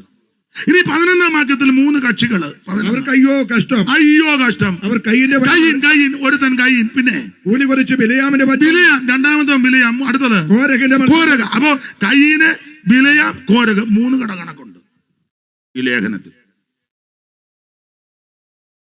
അതാ ഞാൻ പറഞ്ഞ ഈ ലേഖനം വളരെ ഈടുറ്റ ലേഖനമാണ്. ഇന്ന് വരെ ഈ ലേഖനം വായിക്കാത്ത ആൾക്കാർ ഇതിനകത്തിരുന്നുണ്ട്. ഒരു തള്ള പറഞ്ഞു, തൂങ്ങിച്ചത്തവന്റെ ലേഖനമൊന്നും എനിക്ക് വേണ്ട. ആരടാ ഈ ലേഖനം വായിക്കുന്നത്? അവൻ തൂങ്ങിച്ചത്തന്റെ കർത്താവിനെ ഒറ്റിക്കൊടുത്തേച്ച് പോയി. തള്ള പറഞ്ഞതാ, കുന്തം എഴുതി വെച്ചേക്കുന്നത്. ഞാൻ പറഞ്ഞു, എൻ്റെ അമ്മ അത് അവനല്ല എഴുതിയത്.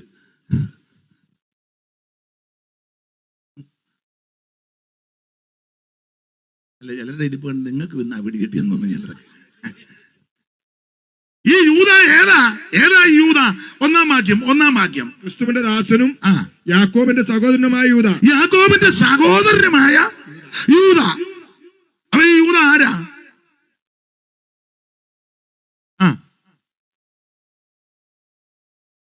ഏതാ? അല്ല പറഞ്ഞാന്നോ? കൊടുത്തിരിക്കുന്നത് യേശു ക്രിസ്തുവിന്റെ ദാസനായ യൂദ. അത് തന്റെ മനോഭാവത്തെ കാണിക്കുന്നത് ആ ദാസൻ എന്ന്. ശരിക്കും പഠിച്ചാൽ ക്രിസ്തുയേശുവിന്റെ അർത്ഥ സഹോദരൻ യൂദ, അർത്ഥ സഹോദരനാ എന്ന് പറഞ്ഞാൽ അമ്മ ഒന്നാ, ജനനം രണ്ട് വിധത്തിലാണ്.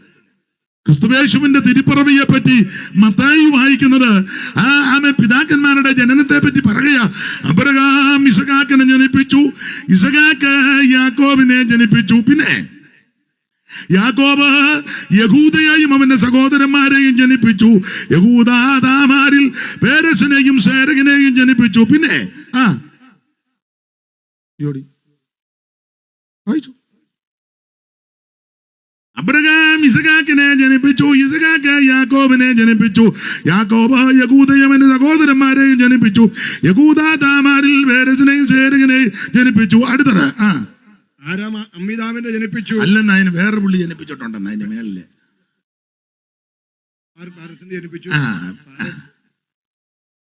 ജനിപ്പിച്ചു. യെസ്രോനെ ജനിപ്പിച്ചു, ഹെസ്രോൻ അരാമിനെ ജനിപ്പിച്ചു, അരാമിനെ ജനിപ്പിച്ചു, അരാം അമ്മീനാദാമിനെ ജനിപ്പിച്ചു, അമ്മീന നഗശോൻ ശൽമോനെ ജനിപ്പിച്ചു, ശൽമോൻ ബോവസ് ഓബേദിനെ ജനിപ്പിച്ചു, ഓബേദ് ഇശായിയെ ജനിപ്പിച്ചു, ഇശായി ദാവീദിനെ ഇങ്ങനെ ജനിപ്പിച്ചു. എന്നിട്ട് ഇവിടെ വന്ന് പറയാ ക്രിസ്തുയേശുവിന്റെ തിരുപ്പിറവി വായിച്ചേ. യാക്കോബ് മറിയയുടെ ഭർത്താവായ യോസഫിനെ ജനിപ്പിച്ചു, അവൾ നിന്ന് ക്രിസ്തു എന്ന പേരുള്ള യേശു ജനിച്ചു. മറ്റേതെല്ലാം ജനിപ്പിച്ചു, ഇവിടെ ജനിച്ചു. യാക്കോബിന്റെ യൂദയുടെ ജനനം അവരെ ജനിപ്പിച്ചതാ, യേശുവിനെ ആരും ജനിപ്പിച്ചതല്ല, അവിടുന്ന് ജനിച്ചതാ. കന്യകാസുതനായി തരയിൽ വന്നുദിച്ച ധന്യനിമാനുവലിവൻ താനേ. ഓ കന്യകാസുതനായി തരയിൽ വന്നുദിച്ച ധന്യനിമാനുവൽ ഇവൻ താനേ. അപ്പൊ ശ്രദ്ധിക്കുക, യേശുക്രിസ്തു ജനിച്ചതാ. അപ്പോൾ യൂദ യേശുക്രിസ്തുവിന്റെ അർത്ഥ സഹോദരനാ. യേശുക്രിസ്തുവിന്റെ അമ്മ കർത്താവിനെ പ്രസവിച്ച അനന്തരം വീണ്ടും മക്കളെ പ്രസവിച്ചു. അമ്മയ്ക്ക് മക്കളുണ്ടായിരുന്നു, ഒന്നല്ല പലരുണ്ടായിരുന്നു. അതുകൊണ്ട് ആ വചനം പഠിപ്പിക്കുന്ന, വചനം വിശ്വസിക്കുന്ന, വചനത്തെ ഭയപ്പെടുന്നവര് യേശുക്രിസ്തുവിന്റെ അമ്മ മറിയം നിത്യകന്യകയല്ല. അമ്മയെ നമ്മൾ ബഹുമാനിക്കുന്നു, ആദരിക്കുന്നു. നല്ലൊരു അമ്മയാണ്, അന്തസ്സുള്ള അമ്മയാ, നല്ല ദൈവകൃപയുള്ള ഒരു അമ്മയാ. പക്ഷെ നിത്യകന്യകയല്ല. നമ്മുടെ കർത്താവാകുന്ന ക്രിസ്തുയേശുവിനെ പ്രസവിച്ച അനന്തരം അമ്മയ്ക്ക് വീണ്ടും മക്കളുണ്ടായി. മർക്കോസ് 6:3 അറിവുള്ള വാക്യമാന്തലും ഒന്നുകൂടെ വായിച്ചു. മർക്കോസ് 6:3.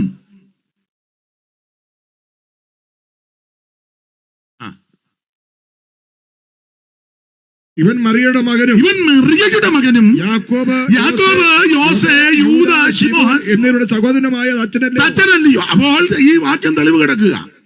ഇവൻ മറിയയുടെ മകനും യാക്കോബ്, യോസേ, യൂദ, ശിമോൻ എന്നിവരുടെ സഹോദരനുമായ സഹോദരികൾ ഇവിടെ നമ്മുടെ കൂടെ. ഇനി മാത്രമല്ല, പൗലോസ് ഡമസ്കസ് വെച്ച് ദർശനമുണ്ടായി. ചില ദിവസം കഴിഞ്ഞ് അറബിയിലേക്ക് പോയി കർത്താവിന്റെ സന്നിധിയിൽ ഇരുന്ന് കർത്താവിൽ നിന്ന് പ്രാപിച്ചു. അത് പ്രാപിച്ചു കഴിഞ്ഞ് വീണ്ടും യെരൂശലേമിൽ കേബാവിനെ മുഖപരിചയം ഒന്ന് കാണാൻ വേണ്ടി വന്നു കഴിഞ്ഞപ്പോൾ അവിടെ ഒരു പദമുണ്ട്, കർത്താവിന്റെ സഹോദരനാകുന്ന യാക്കോബിനെ അല്ലാതെ. അങ്ങനെ കർത്താവിന്റെ സഹോദരൻ, അങ്ങനെ 1-ാം അധ്യായത്തിന്റെ 19-ാം വാക്യം, ഗലാത്യ ലേഖനം 1:19 ഒന്ന് വായിച്ചേ. ഈ പറയുന്നതൊക്കെ പുസ്തകത്തിലാണെന്ന് അറിയണം, അതിനാ വായിക്കും. എന്നാൽ കർത്താവിന്റെ സഹോദരനായ യാക്കോബിനെ അല്ലാതെ, കർത്താവിന്റെ സഹോദരനാകുന്ന യാക്കോബിനെ അല്ലാതെ അപ്പോസ്തലന്മാരിൽ വേറെ ഒരുത്തനെയും കണ്ടില്ല, വേറെ ആരെയും കണ്ടില്ല. അപ്പൊ കർത്താവിന്റെ സഹോദരനാകുന്ന യാക്കോബ്, ആ യാക്കോബിനെ മർക്കോസ് 6 പറഞ്ഞത് യാക്കോബ്, യോസേ, യൂദ, ശിമോൻ. അപ്പോൾ യേശുക്രിസ്തുവിന്റെ അർത്ഥ സഹോദരനാകുന്ന യൂദ, ഈ യൂദ ഈടുറ്റ ലേഖനമായി എഴുതിയിരിക്കുന്നത്. ഞാൻ വേറൊരു കാര്യം കൂടെ ഇടയ്ക്ക് കയറി പറയാം, എപ്പോഴും പറയുന്ന ഒന്നുകൂടെ പറയാം. ഈ യൂദായുടെ മനോഭാവം നിങ്ങൾ ശ്രദ്ധിച്ചു, നല്ല മനോഭാവമാണ്. തന്നെ പരിചയപ്പെടുത്തുമ്പോൾ യേശുക്രിസ്തുവിന്റെ ദാസൻ എന്നാ പരിചയപ്പെടുത്തുന്നത്. ഞാൻ എപ്പോഴും പറയും, ഞാനോ നിങ്ങളോ ആയിരുന്നെങ്കിൽ നമ്മളെ യൂദായുടെ സ്ഥാനത്ത് ഞാനോ നിങ്ങളോ ആയിരുന്നെങ്കിൽ പരിചയപ്പെടുത്തുന്നത് ഇങ്ങനെ ആയിരിക്കും. ദൈവത്തിന്റെ അനിയനാകുന്ന യൂദ. കാരണം യേശുക്രിസ്തു ദൈവമാണ്.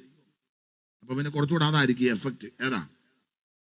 ദൈവത്തിന്റെ ഓൺ ബ്രദർ. ഒരു ഇംഗ്ലീഷ് കേട്ട് തെറ്റിയോ? യൂദായുടെ മനോഭാവം നിങ്ങൾ ശ്രദ്ധിച്ചേ. യേശുക്രിസ്തുവിന്റെ ദാസൻ.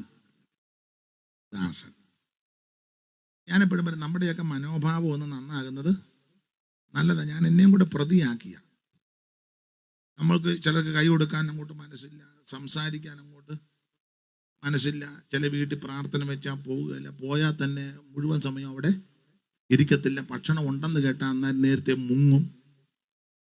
കാരണം അവിടെ നിന്ന് കഴിക്കാൻ ബുദ്ധിമുട്ട് ചിലർക്ക്. എല്ലാവരുടെയും കാര്യമല്ല കേട്ടോ. കൈ കൊടുക്കാൻ ഞാൻ എന്നെയും കൂടെ പ്രതിയാക്കി. വലിയ വലിയ പ്രസംഗകരെയൊക്കെ ഞാൻ കണ്ടിട്ടുണ്ട്. കൈ കൊടുക്കാനൊക്കെ എന്തോ സംസാരിക്കാനും വലിയ ബുദ്ധിമുട്ട്. അവരുടെ ഭാവവും എന്തുവാണെന്നോ എനിക്കറിയാം. ഭയങ്കര എനിക്കൊന്ന് കനശാലികളായിരിക്കും. അതാന്ന് തോന്നുന്നു. നമുക്ക് കനമൊന്നും ഇല്ലാത്തതുകൊണ്ട്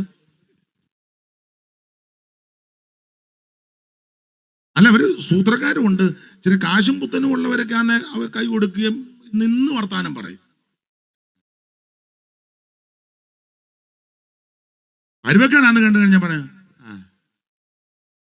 എല്ലാവരുടെയും കാര്യമല്ല കേട്ടോ. അതെ, ഞാൻ എന്നെയും കൂടെ പ്രതിയാക്കിയായി പറ. എന്റെ നിങ്ങളുടെയൊക്കെ മനോഭാവം കുറച്ചുകൂടെ നന്നാകുന്ന നല്ലതാ. അതെ, നമ്മളെല്ലാരും അങ്ങനെയൊക്കെ ചിന്താഗതിയാ. പക്ഷെ യൂദായുടെ മനോഭാവം യേശുക്രിസ്തുവിന്റെ ദാസനാ. ഒരു കാര്യം കൂടെ അവിടെ പറഞ്ഞ ചങ്ങ് വിടാം. മനോഭാവം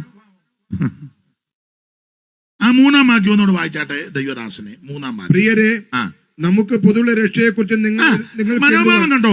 പ്രിയരെ, നമുക്ക് പൊതുവുള്ള രക്ഷയെ കുറിച്ച്, പൊതുവിലുള്ള രക്ഷ എന്ന് പറഞ്ഞാൽ ഞങ്ങൾക്ക് കുടുംബക്കാർക്കെല്ലാം കൂടെ ഒരു രക്ഷയും, കുടുംബക്കാരല്ലാത്ത നിങ്ങൾക്ക് വേറൊരു രക്ഷ. അങ്ങനല്ല. നമ്മുടെയൊക്കെ സഭകളിലെ കുടുംബവാഴ്ചയാണല്ലോ മിക്കയിടത്തും. ചേട്ടൻ സെക്രട്ടറി, അനിയൻ ട്രഷാർ, വെമ്പള സോദരി സമാജത്തിന്റെ ആള്, ഇവിടെ അനിയത്തി ട്രഷാർ, ചെറുക്കം PIPയുടെ ആള്, അമ്പയർ അടിക്കുന്നത് വല്യപ്പൻ. തുടങ്ങിയ കാലം മുതൽ ഒരു അമ്പയർ പുള്ളിക്ക് കൊടുത്തിരിക്കുക. അത് കൊടുത്തില്ലേ പുള്ളി യോഗത്തിനും വരിക, പിണങ്ങിപ്പോവും. ഒടിവ് പ്രാർത്ഥിച്ച് നിർത്തുന്നത് ഉപ്പാപ്പൻ. ഒരു സ്ഥലത്ത് ചെന്ന് പറഞ്ഞു, അപ്പാപ്പൻ പ്രാർത്ഥിക്കും, അപ്പാപ്പി ആശീർവാദം പറയും. എല്ലാ അപ്പാപ്പനും അപ്പാപ്പിയാണ്. അപ്പാപ്പൻ പ്രാർത്ഥിക്കും, അപ്പാപ്പി ആശീർവാദം പറയും. അച്ചായൻ ഭക്ഷണത്തിന് വേണ്ടി എല്ലാവരും തന്നെ. കോഴിയമ്മ നെല്ല് വറുക്കാൻ പോയി, കോഴിയമ്മ തന്നെ കൊണ്ടുവന്ന്, കോഴിയമ്മ തന്നെ അത് കുത്തി, കോഴിയമ്മ തന്നെ അത് പൊടിച്ചു, കോഴിയമ്മ തന്നെ അപ്പം ഉണ്ടാക്കി, കോഴിയമ്മ തന്നെ. പണ്ട് സ്കൂളിൽ പഠിച്ചതാ. അതെ, എല്ലാം കോഴിയമ്മ സഭയാ. നിങ്ങൾ പിണങ്ങാനൊന്നും പറഞ്ഞതല്ല. ഇതേ മനോഭാവം നിങ്ങൾ നോക്കിക്കേ. യാക്കോബും യോസേയും യൂദയും ശിമോനും ഞങ്ങളെല്ലാം കുടുംബക്കാരാ. ഒരമ്മയുടെ വയറ്റിൽ നിന്ന് വന്നതാ. ഞങ്ങളൊരു വീട്ടുകാരാ. ഞങ്ങൾക്കൊരു പ്രത്യേക രക്ഷയും കുടുംബത്തിലല്ലാത്ത നിങ്ങൾക്ക് ഒരു പ്രത്യേക രക്ഷ. അങ്ങനല്ല പറഞ്ഞേ. പ്രിയരെ, നമുക്ക് എല്ലാവർക്കും കൂടെ ഒരു രക്ഷ. അത് പൊതുവിലുള്ള രക്ഷ. അത് യേശുക്രിസ്തുവിൽ കൂടി മാത്രം. ഇന്ന് രാത്രി മറ്റൊരുത്തനും രക്ഷയില്ല. നാം രക്ഷിക്കപ്പെടുവാൻ ആകാശത്തിന് കീഴിൽ മനുഷ്യരുടെ ഇടയിൽ നൽകപ്പെട്ട ഒരേ ഒരു നാമം യേശുക്രിസ്തുവിന്റെ പരിശുദ്ധ നാമം. ഇത് സുപ്രസാദ കാലമാ. ഇത് രക്ഷാ ദിവസമാ. ഇന്ന് രാത്രി എന്നെ കേൾക്കുന്ന പ്രിയരെ, യേശുവിനെ രക്ഷിതാവായി ഏറ്റെടുത്ത് വേണം ഈ ഗ്രൗണ്ട് വിട്ട് നീ തിരിച്ചു പോകാൻ. 5 പൈസ മുടക്കണ്ട, അര കാശ് മുടക്കണ്ട, 1/2 മൈൽ നടക്കണ്ട, ഭൗതിക വസ്തുക്കളൊന്നും കൊടുക്കണ്ട. ഒറ്റ വാക്ക് പ്രാർത്ഥിക്ക്, എന്റെ യേശുവേ എന്നെ രക്ഷിക്കണം. പൊതുവിലുള്ള രക്ഷ.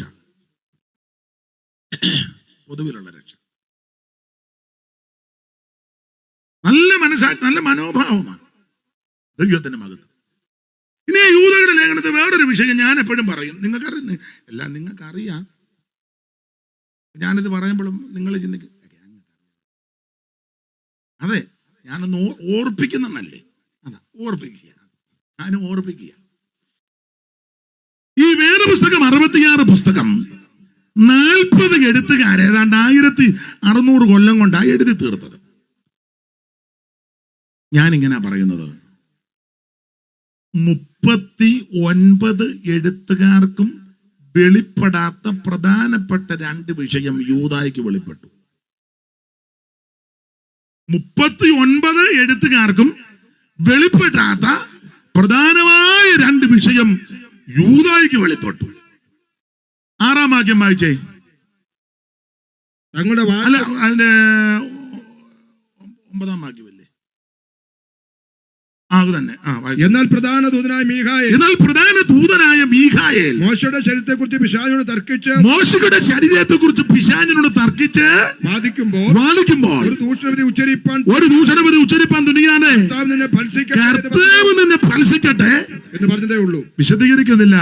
മോശയുടെ ഉയർപ്പും പിശാചിന്റെ വാദവും പ്രധാന ദൂതന്റെ വരവും 39 എഴുത്തുകാർക്കും വെളിപ്പെട്ടില്ല. യൂദായ്ക്കാ വെളിപ്പെട്ട്. അതാ ഞാൻ പറഞ്ഞ ലേഖനം ഈടുറ്റ ലേഖനമാണ്. ഈ ലേഖനത്തിൽ നിന്നാണ് ഈ വിഷയം നമ്മൾ പഠിക്കുന്നത്. മോശയുടെ ശരീരത്തെ പറ്റി ഉയർപ്പിക്കാൻ നേരത്ത് വ്യാജ് വന്നെന്നും തർക്കം ഉണ്ടായെന്നും പ്രധാന ദൂതൻ മീഖായേല് വന്നെന്നും പ്രശ്നമായിരുന്നെന്നൊക്കെ ഈ ലേഖനത്തിൽ കൂടാ പഠിക്കുന്നത്. അവർക്ക് ഈടുറ്റ ലേഖനമായത് മാത്രമല്ല. 14-ാം വാക്യം വായിച്ചേ. ആദാം മുതൽ ഏഴാമനായ ഹനോക്ക് ഇവരെ കുറിച്ച് ഇതാ കർത്താവ് എല്ലാവരെയും എല്ലാവരെയും വിധിപ്പാൻ അവർ അപക്തിയോടെ ചെയ്ത ഭക്തിവിരുദ്ധമായ സകല പ്രവൃത്തികൾ നിമിത്തവും ഭക്തികെട്ട ഭാവികൾ തന്നെ നേരെ പറഞ്ഞ സകല നിട്ടൂരങ്ങൾ നിമിത്തവും ഭക്തികെട്ടവരൊക്കെ ബോധം വരുത്തുവാൻ 1000 വിശുദ്ധന്മാരോട് വന്നിരിക്കുന്നുവെന്ന് പ്രവചിച്ചു. ഹാനോക്ക് പ്രവചിച്ചു. യൂദായ വെളിപ്പെടുത്തിയേക്കുന്നത്. ഹാനോക്കിന്റെ പ്രവചനം ഉൽപ്പത്തി പുസ്തകത്തിലില്ല. ഹാനോക്കിനെ പറ്റി 2-3 സ്ഥലങ്ങളിൽ ആ പരാമർശം. 1 ഉൽപ്പത്തി പുസ്തകത്തിലും 2 എബ്രായ ലേഖനത്തിലും 3 യൂദയുടെ ലേഖനത്തിലുമാണ്. അതിൽ ഉൽപ്പത്തി പുസ്തകത്തിൽ പ്രവചിച്ചതായിട്ടില്ല, നടന്നുണ്ട്. എബ്രായ ലേഖനത്തിലും പ്രവചിച്ചെന്നില്ല, ദൈവത്തെ പ്രസാദിപ്പിച്ചെന്നുണ്ട്. പക്ഷേ ഹാനോക്ക് പ്രവചിച്ചെന്നും പ്രവാചകനായിരുന്നെന്നൊക്കെ യൂദായ വെളിപ്പെടുത്തിയേക്കുന്നത്. ഈടുറ്റ ലേഖനമാണ്. ഹാനോക്കിന്റെ പ്രവചനം ഇതായിരുന്നു: 1000 വിശുദ്ധന്മാരുമായിട്ട് കർത്താവ് വരുന്നു. അതും ശരിക്കും വചനം പഠിച്ചാൽ യേശുക്രിസ്തുവിന്റെ ആദ്യത്തെ പ്രത്യക്ഷതയെ പറ്റി പോലും ആരും പറയാതിരുന്ന കാലത്താ ഹാനോക്ക് കർത്താവിന്റെ 2-ാം വരവിന്റെ 2-ാം ഘട്ടമാ പറഞ്ഞേ. ഈടുറ്റ ലേഖനമാണ്. ആദ്യത്തെ വരവിനെ പറ്റി പോലും ആരും പറയാതിരുന്ന കാലത്ത് ഹാനോക്ക് യേശുക്രിസ്തുവിന്റെ 2-ാം വരവിന്റെ 2-ാം ഘട്ടം, അത് 1000 വിശുദ്ധന്മാരുമായിട്ട് വന്നിരിക്കുന്നു. അത്ര ഈടുറ്റ ലേഖനമായത്. ദൈവത്തിന് മഹത്വം. ഈ ലേഖനം യേശുക്രിസ്തുവിന്റെ അർത്ഥ സഹോദരൻ എഴുതി. ഒരു കാര്യം ഇവിടെ പറഞ്ഞാൽ ലേഖനത്തിന്റെ ആ ഭാഗം അങ്ങ് വിടാം. നമുക്ക് സമയം എന്നോട് ആരും ഒന്നും പറഞ്ഞില്ല ഇപ്പം നിർത്തണം. നിർത്തട്ടെ നിർത്തട്ടെ. അവര് വല്ലതും സമയം വല്ലതും പറഞ്ഞു? എന്നോടും ഒന്നും പറഞ്ഞില്ല. ജയ്മോനെ എപ്പം നിർത്തണം? ജയ്മോനെ അവിടെ പോയി. ഞാൻ നിർത്തട്ടെ? നിർത്തണോ നിർത്തണ്ടയോ?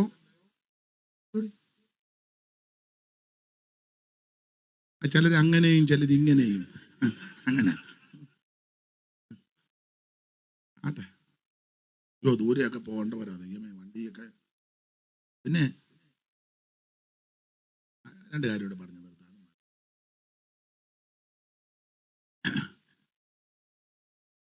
ഈ യൂദായുടെ ലേഖനത്തിലെ പ്രധാനപ്പെട്ട ഒരു പദം സൂക്ഷിക്കുക.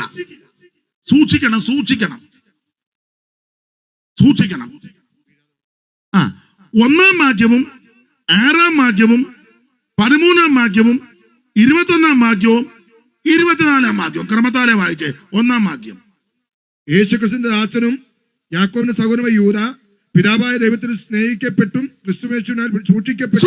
അവിടെ സൂക്ഷിക്കപ്പെട്ടെന്നൊരു പദമുണ്ട്. 6-ാം വാക്യം: തങ്ങളുടെ വാഴ്ച കാത്തുകൊള്ളാതെ സ്വന്തം വാസസ്ഥലം വിട്ടുപോയ ദൂതന്മാരെ മഹാത്തിന് വിധിക്കുക എന്നെ കുറിച്ച് അങ്ങനെ ഇട്ട് അന്ധകാരത്തിന് കീഴിൽ സൂക്ഷിച്ചിരിക്കുന്നു. സൂക്ഷിച്ചു, അവിടെ സൂക്ഷിച്ചു. 13-ാം വാക്യം.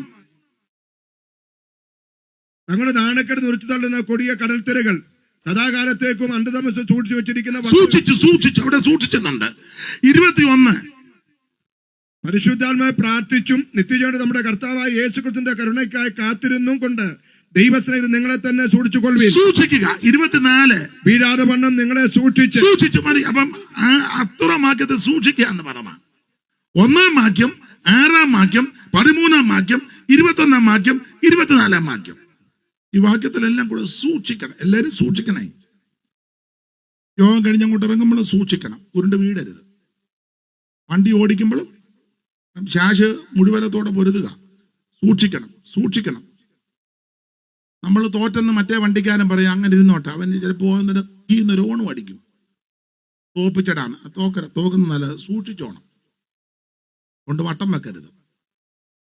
വണ്ടിയെ കയറുമ്പോഴും സൂക്ഷിക്കണം, ഇറങ്ങുമ്പോഴും സൂക്ഷിക്കണം. വണ്ടി ഓടിക്കുന്നവരും എടുക്കുന്നവരുത് പ്രാർത്ഥിക്കണം. വീട്ടിൽ കൊണ്ടിടുമ്പോൾ ഇട്ടേച്ചോടരുത്, പ്രാർത്ഥിച്ചേച്ചിറങ്ങണം. സൂക്ഷിക്കണമെന്ന്. സ്തോത്രം. എല്ലാവരും സൂക്ഷിക്കണം. മൊബൈലുമൊക്കെ സൂക്ഷിച്ചോണം. താഴെ വീടുന്ന കാര്യമല്ല. ആവശ്യമില്ലാത്ത കോള്, സംസാരം, ഹായ് എന്നൊക്കെ ആദ്യം വരും. മനസ്സിലാ? സൂക്ഷിക്കണേ. എല്ലാവരും സൂക്ഷിക്കണം. എല്ലാവരും, ഞങ്ങളും നിങ്ങളും എല്ലാവരും സൂക്ഷിക്കണം. മക്കളെ സൂക്ഷിക്കണം. താഴെ വീടരുത് കേട്ടോ. എല്ലാവരും സൂക്ഷിക്കണം. അപ്പൊ ഈ ലേഖനത്തിലെ പ്രധാനപ്പെട്ട വിഷയം സൂക്ഷിക്കുക. വല്ലാത്ത ലോകത്തിലാണ് ഞാൻ നിങ്ങളും വന്നിരിക്കുന്നേ. ഞാനെപ്പോഴും പറയും, അമ്മമാര് പെമ്പിള്ളേരെ ഒന്ന് സൂക്ഷിക്കണം. വേണ്ടേ? പിന്നെ അവൾക്ക് കോള് വരുമ്പോ ആരാന്നൊക്കെ അമ്മയൊന്ന് ശ്രദ്ധിക്കണം. രാത്രി അടക്കി വർത്താനം പറയുകയും ഏറെ നേരം വർത്താനം പറയുകയും ഇടയ്ക്കിടയ്ക്ക് അവള് പമ്മി പറയുകയും സൂക്ഷിക്കണം. ആരാന്ന് അമ്മ എങ്ങനെ സൂക്ഷിക്കാൻ? അമ്മയ്ക്ക് 3 കോളാ വന്നുകൊണ്ടിരിക്കുന്നത്. അമ്മ എങ്ങനെ സൂക്ഷിക്കാനാ? അമ്മ അവളെ സൂക്ഷിച്ചായി സംസാരിക്കുന്നു. അപ്പനും സൂക്ഷിക്കണ്ടേ? സൂക്ഷിക്കണം. അപ്പനും സൂക്ഷിക്കണം, അമ്മയെ സൂക്ഷിക്കണം, എല്ലാവരും സൂക്ഷിക്കണം. അങ്ങനെയൊക്കെ സംസാരിക്കുമ്പോൾ ചോദിക്കണം, ആരാടി സംസാരിച്ചേ? അവള് ചിലപ്പോ പറയാം, എന്റെ ഫ്രണ്ട് കെസിയ. എന്തോ അവള് ചോദിച്ചു ഇത്ര നേരം? അവളെ ഒരു ഡൗട്ട് ചോദിച്ച. എന്തോ ഡൗട്ട്? അത് മാത്സിന്റെ ഡൗട്ട്. പിന്നെ ഞാൻ നമ്മുടെ ഒരു ഉപദേശത്തോട് ചോദിച്ചു, പിള്ളേരൊക്കെ എങ്ങനെ മാത്തമാറ്റിക്സ് ആണ് പിള്ളേര്. പുള്ളി നല്ല സ്നേഹപരമായിട്ടാ പറഞ്ഞു. പിള്ളേരെല്ലാവരും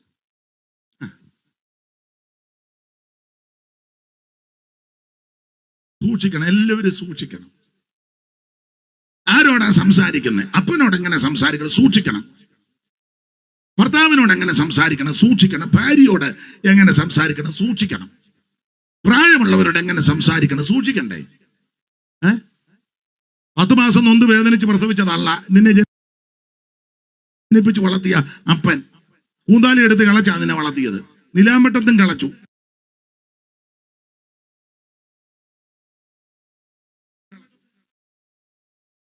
ഹൈറേഞ്ച് ആയതുകൊണ്ട് പറയാം, ഏലത്തോട്ടത്തിലൊക്കെ പോയി പണിയെടുത്ത് നന്നായിട്ട് എല്ല് മുറിയെ. ഇപ്പൊ പ്രായമായി. നിനക്ക് ഇച്ചിരി പുത്തനായി നിന്റെ പിള്ളേർ ഇച്ചിരി വിദേശത്തൊക്കെ പോയി വീടുമൊക്കെ വെച്ച് ഇച്ചിരി അപ്പനെയും അമ്മയും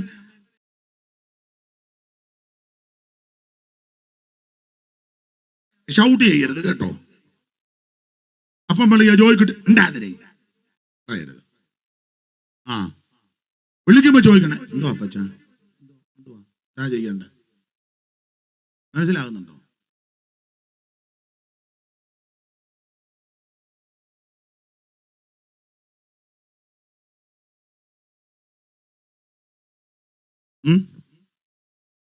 സൂക്ഷിക്കണം.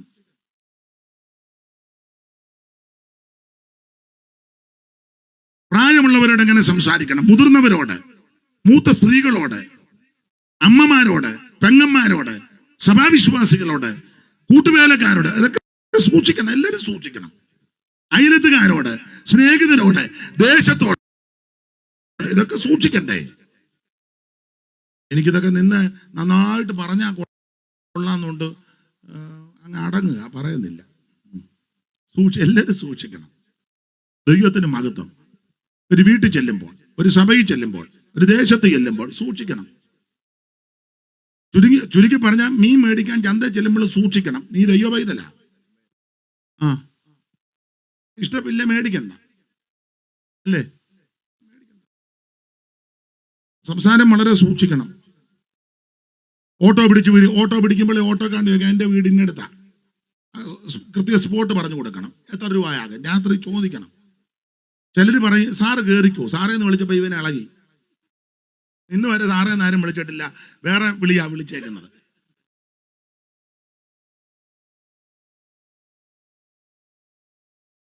ചാടി കയറരുത്, ചോദിക്കണം, എൻ്റെ വീടിനടുത്ത എത്ര രൂപയാകും. അപ്പൊ അദ്ദേഹം പറയും ഇത്ര രൂപ, പോയാട്ടെ. സാറ് കയറിക്കോളാൻ പറഞ്ഞു. സാറുണ്ടെ കയറി നല്ല വിരിഞ്ഞിരുന്ന് ഇവിടെ വന്നപ്പോൾ അവൻ ചോദിച്ചു എത്രയാ, ഉദാഹരണമാ, അവൻ പറഞ്ഞു 300. 300? ഇവിടെ വരെ വരുന്നതിനോ? 300.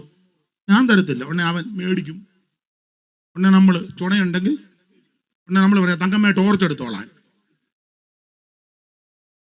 അവനെന്നാലും ആ ടയർ മുറുക്കുന്ന കമ്പി ഇങ്ങോട്ട് എടുക്കും.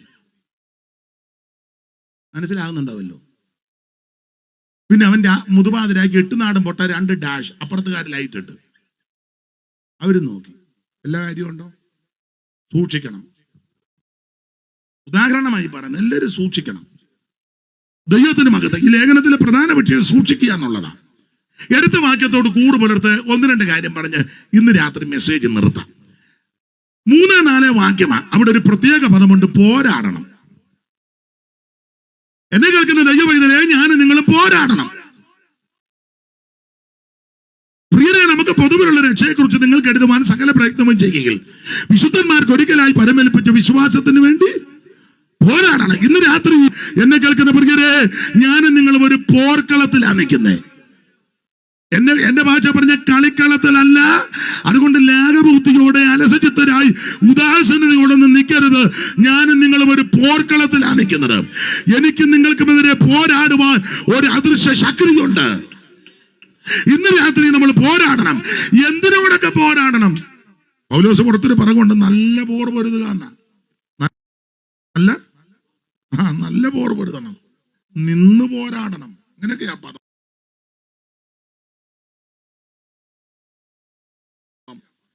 എന്തിനോടൊക്കെ പോരാടണം? കമ്പിവാചകം പോലെ വിശദീകരിക്കുന്നില്ല.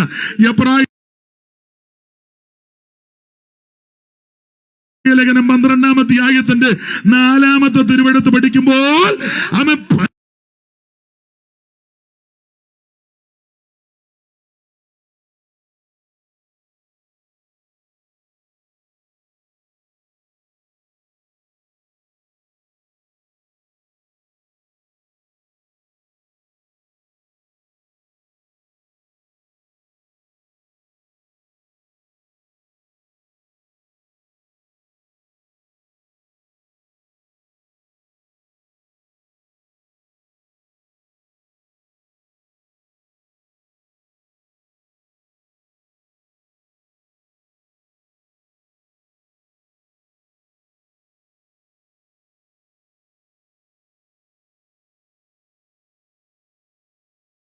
പാപത്തോട് പോരാടമോചനമുണ്ട്. അതുകൊണ്ട് ഇന്ന് രാത്രി എന്നെ കേൾക്കുന്ന പ്രിയരെ, പാപത്തോട് പോരാടണം. പോരാടണമെങ്കിൽ അതിന്റെ മുകളിൽ 2 പദമുണ്ട്.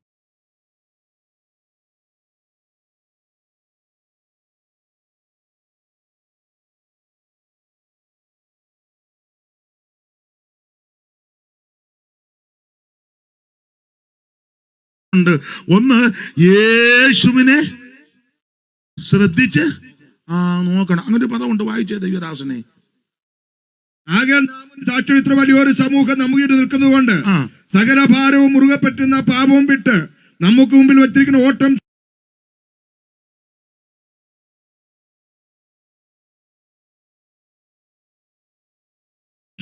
ോടുക. വിശ്വാസത്തിന്റെ നായകനും പൂർത്തിവരുന്ന യേശുവിനെ നോക്കുക. യേശുവിനെ നോക്കണം. പോരാടുന്നവരെ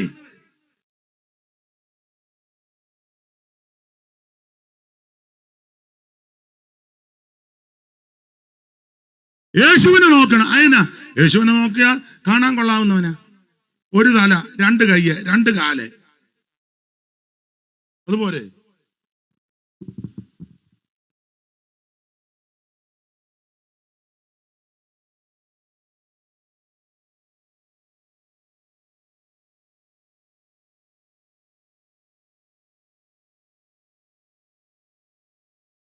ഇനിയൊക്കെ യോഗത്തിന് വരുമ്പം നേരത്തെ വന്ന് ഫ്രണ്ടിരിക്കണം. അവൻ ശ്രദ്ധിക്കുക, യേശുക്രിസ്തു യോഗ്യനാ, കാണാൻ കൊള്ളാവുന്നവനാണ്. നോക്കിക്കേ,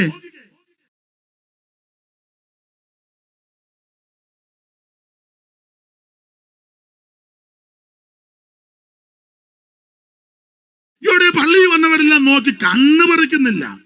എല്ലാവരുടെയും എന്തോ മുഖശോഭയാ. വിവരിക്കുന്നില്ല, വാക്യങ്ങൾ ഒത്തിരി എടുക്കാനുണ്ട്. വെളിപ്പാട് പുസ്തകം 1-ാം അധ്യായത്തിന്റെ 5-ഉം 6-ഉം, വെളിപ്പാട് പുസ്തകം 1-ാം അധ്യായത്തിന്റെ 13 മുതൽ താഴോട്ടുള്ള വാക്യവും, ഉത്തമഗീതങ്ങളുടെ പുസ്തകം 5-ാം അധ്യായത്തിന്റെ 10 മുതൽ താഴോട്ട് അങ്ങോട്ട് വർണ്ണിച്ചാൽ എന്തോ ശ്രേഷ്ഠനായ യേശു.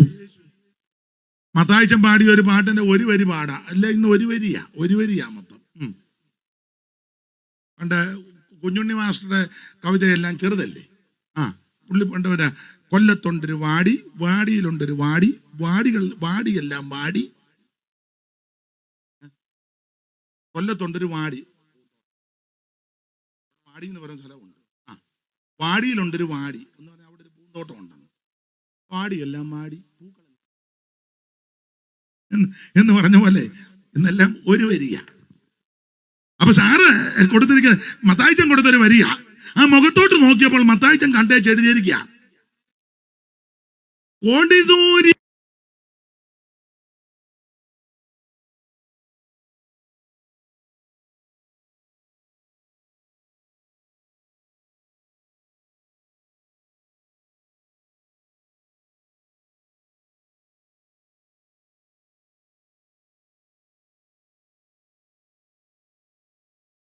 പ്രഭയേറും രാജരാജ ദൈവത്തിന് മഹത്വം. അവിടുത്തെ മുഖത്ത് നിന്ന് തൂകും നന്മധു. ഓ, പൂരത്തിൽ അമ്പേ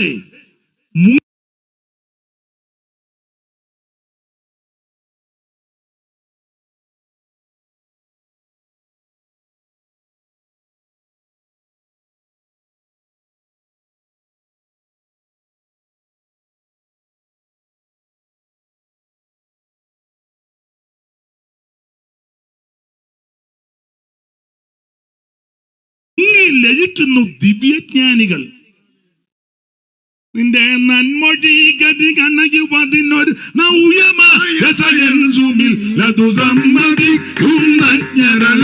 പ്രാണികൾ ഉന്മയറിയുന്നതില്ലേ മാനികൾ. പുഷ്പപൂർണമായി വിളങ്ങു തൽപ്പമെന്ന പോലെ ഭൂമി ഇപ്പോഴേ കാണുവതിന്നു കൽപ്പശാഖിയിൽ ഉത്ഭവിച്ചു വിടർന്നു വിലസിടും പരിശുദ്ധരെ കാണുന്നതിന് രംഭിദേശാൽ മനോഹർ സംഭരിത എന്ത പൂർണ്ണ കുംഭമേ ഏഴുന്നു വാരി നീയെ സാത്താൻ സംഭ്രമി ചുടനോട്ടിട്ടു പടിവൻപട കനുരൂപത നീയും അവിടുത്തെ മുഖത്ത് നിന്ന് തേനിച്ചിട്ട് വീടുന്നെന്ന്. അതാ അവിടുത്തെ ശോഭ. കാണാൻ കൊള്ളാവുന്നവനാ, ദൈവത്തിന് മഹത്വം. അവനെ ഒന്ന് ശ്രദ്ധിച്ച് സൂക്ഷിച്ചു നോക്കണം. അങ്ങനല്ലേ എഴുതിയേക്കുന്നത്. ഒന്നുകൂടെ ആ പദം ഒന്ന് വായിച്ചാൽ പദം മാത്രം ആയിരിക്കും. വിശ്വാസത്തിന് നായകനും പൂർത്തിവരുന്നതുമായ യേശുവിനെ നോക്കുക. നോക്കണം. സാക്ഷികരെ ഇത്ര വലിയ സമൂഹമുണ്ട്, അവരെ നോക്കേണ്ടത് യേശുവിനെ നോക്കണം. കാണാൻ കൊള്ളാവുന്നവനാ, അംഗീകരിക്കാൻ കൊള്ളാവുന്നവനാ, അനുഗമിക്കാൻ കൊള്ളാവുന്നവനാ, ആരാധിക്കാൻ കൊള്ളാവുന്നവനാ. ഇതുപോലെ യോഗ്യനും ശ്രേഷ്ഠനും ഉന്നതനും മഹിമയുള്ള വേറൊരുവൻ ഇല്ല. പാടാൻ വയ്യ, അതുകൊണ്ട് അവനൊപ്പം പറയാൻ ആളുമില്ല, അവനെ പോലെ ആരാധ്യൻ ആരുമില്ലെന്നാ. CS പാടിയത് എൻ പ്രിയനെ പോൽ സുന്ദരനായി ഒരുത്തനെ കാണുന്നില്ല. പിന്നെയും CS പാടുക, 10,000 പേരുകളിൽ പരമസുന്ദരൻ. പരമസുന്ദരൻ. നമ്മളെല്ലാം സുന്ദരനാന്ന് പറഞ്ഞ ഞാൻ മസിൽ പിടിച്ചിരിക്കുന്നത്. ഇതുപോലെ സുന്ദരൻ യേശു മാത്രമാണ്. ബാക്കി സകല എണ്ണത്തിനും അപാകതകളാ. നമ്പിയാര് പണ്ട് ഫലിത സാമ്രാട്ടല്ലയോ, കലക്കത്ത് കുഞ്ഞൻ നമ്പിയാര് പുള്ളി എഴുതി, 1,00,000 മനുഷ്യനൊത്തിയിടുമ്പോൾ ലക്ഷണം ഒത്തവൻ 1 2 1,00,000 പേര് പോയാൽ കൊള്ളാവുന്നത് 1. നമ്മളെല്ലാം നല്ലതാണെന്ന് പറഞ്ഞാൽ ഈ മസിൽ പിടിച്ചിരിക്കുന്നത് ഒരെണ്ണത്തിനെ കാണാൻ കൊള്ളുന്നത്. 1,00,000 മനുഷ്യനൊത്തിയിടുമ്പോൾ ലക്ഷണം ഒത്തവൻ 1 2. ഒരുത്തനെ പറ്റി പറയാം, അക്ഷരം 56 അറിയാം, 1,00,000 ശ്ലോകം കുറയാതറിയാം, വിക്കികൾ കൊണ്ടത് പറയാൻ വകിയ. ശ്ലോകമെല്ലാം അറിയാം, പക്ഷെ മുഴുവൻ വിക്കാം. കൃഷ്ണൻ ഭൂതന എന്ന് പറയുമ്പോൾ നേരം വിളക്കും. പണ്ടൊരാളോട് ചോദിച്ചു എപ്പോഴും വിക്കുണ്ടോന്ന്. പുള്ളി പറഞ്ഞ് സംസാരിക്കുമ്പോഴേ ഉള്ളു, ചുമ്മാ എന്തിനാ വിക്കിയിരിക്കുന്നേ. അപ്പൊ ഒന്നല്ലെങ്കിൽ മറ്റൊരു എനിക്ക് നിങ്ങൾക്കും ഉണ്ടെന്ന്. ഒരു തള്ള എന്നോട് ചോദിച്ചാൽ തൊണ്ട എന്നെ എങ്ങനെ ഇരിക്കുന്നത്. ഞാൻ പറഞ്ഞു ഇങ്ങനെ ഇരിക്കുന്നല്ലോ, അത് തന്നെ വലിയ കാര്യം. അവർക്കാണ് അറിയേണ്ടത്. വേറൊരാൾ പറഞ്ഞ് പാടുന്നല്ല, എന്തിനാ കിടന്ന് കാറുന്നെന്ന്. പാടുക എന്ന് പോലും അവർ പറഞ്ഞില്ല. എന്തിനാ കിടന്ന്? കുഴപ്പമാണ്, നമ്മുടെ കുഴപ്പമാണ്. എന്നാൽ കുഴപ്പമില്ലാത്ത ഒരുവനുള്ളൂ, യേശു. അപ്പൊ 1,00,000 പേര് പോയാൽ കൊള്ളാവുന്നത്. നമ്പിയാരോട് തന്നെ കഷണ്ടിക്കാരനും കണ്ടു പറയാ, ചുടുവയിൽ തട്ടി ചുട്ട കഷണ്ടിയിൽ 1 പിടി നെല്ലാൽ മലര് പൊരിക്കാം. ഉച്ചയ്ക്ക് പുള്ളി കഷണ്ടിയാൻ പോയപ്പോ പറയാ, ഇപ്പം നെല്ലിട്ട് കൊടുത്ത പടപടപടപടാന്ന്. നല്ലൊരു ജാതിയിൽ വന്നു പിറന്നു, നല്ലൊരു രൂപഗുണങ്ങളുമുണ്ട്, ഹരി എന്നുള്ളൊരു അക്ഷരം അവനുടെ അരികെ കൂടെ പോയിട്ടില്ല. നല്ല ജാതിയിലും കുടുംബത്തിലും, പക്ഷെ എടുത്തും അതിന് കട്ടപ്പനയ്ക്ക് പോയതാ. അവൻ ചെന്നിറങ്ങിയത് നെടുമ്പാശ്ശേരില്ല, എടുത്തറിയാമേ, വേറെ വണ്ടി കയറിപ്പോയി. പണ്ടൊക്കെ കളറ് കണ്ടു പോകുന്ന ആൾക്കാരുണ്ടെന്ന്, പച്ച കളറിലെ വണ്ടി. ഒരു തള്ള കൊച്ചിനെയും കൊണ്ട് കുമളിയിൽ നിന്ന് ചാനാശ്ശേരിക്ക് വരാം, നമുക്ക് വേണ്ടപ്പെട്ട തള്ളയാ. ഒരു കൊച്ചിനെ അവിടെ എടുത്തേച്ച് ഒരു കൊച്ചിനെ മൂത്രം ഒഴിക്കാനങ്ങാണ്ട് കൊണ്ടുപോയി. അപ്പൊ ഇടയ്ക്കിടയ്ക്ക് അവിടെ ചെന്നപ്പോൾ അവന് 2 സാധിക്കണം. അപ്പം അവനെ അവിടെ തള്ള ഇടയ്ക്കിടയ്ക്ക് നോക്കുന്നുണ്ട്. അന്നേരം പച്ചവണ്ടി അവിടെ കിടപ്പുണ്ട്. പിന്നെ വന്ന വണ്ടി അങ്ങ് പോയി. എഴുത്തും വായന അറിയാൻ മേല, അല്ലാതെ ഇന്ന് അതിലേക്കൂടെ വണ്ടി പോയത്. അപ്പം നോക്കുമ്പോഴല്ല ഒരു പച്ചവണ്ടി തിരിച്ചു വന്നപ്പം കൊച്ചു കുട്ടിക്കാനത്തായി. എന്നാ ചെയ്യാൻ, തമാശ പറഞ്ഞതല്ലെന്ന്. അപ്പൊ നല്ലൊരു ജാതികൾ വന്നു പറന്നു, നല്ലൊരു രൂപഗുണങ്ങളുമുണ്ട്, ഹരി എന്നുള്ളൊരു അക്ഷരം അവനുടെ അരികെ കൂടെ. ഒന്നല്ലെങ്കിൽ മറ്റൊരു കുഴപ്പം. ഒരുത്തനെ പറ്റി പറയാം, കണ്ടാ നല്ലൊരു പുരുഷൻ എന്നാൽ വേണ്ടാധീനതമൊക്കെയുമുണ്ട്, കണ്ട ജനത്തോട് ചുണ്ടിയടിക്കും, 2ാം വാക്കിന് കയറിയടിക്കും.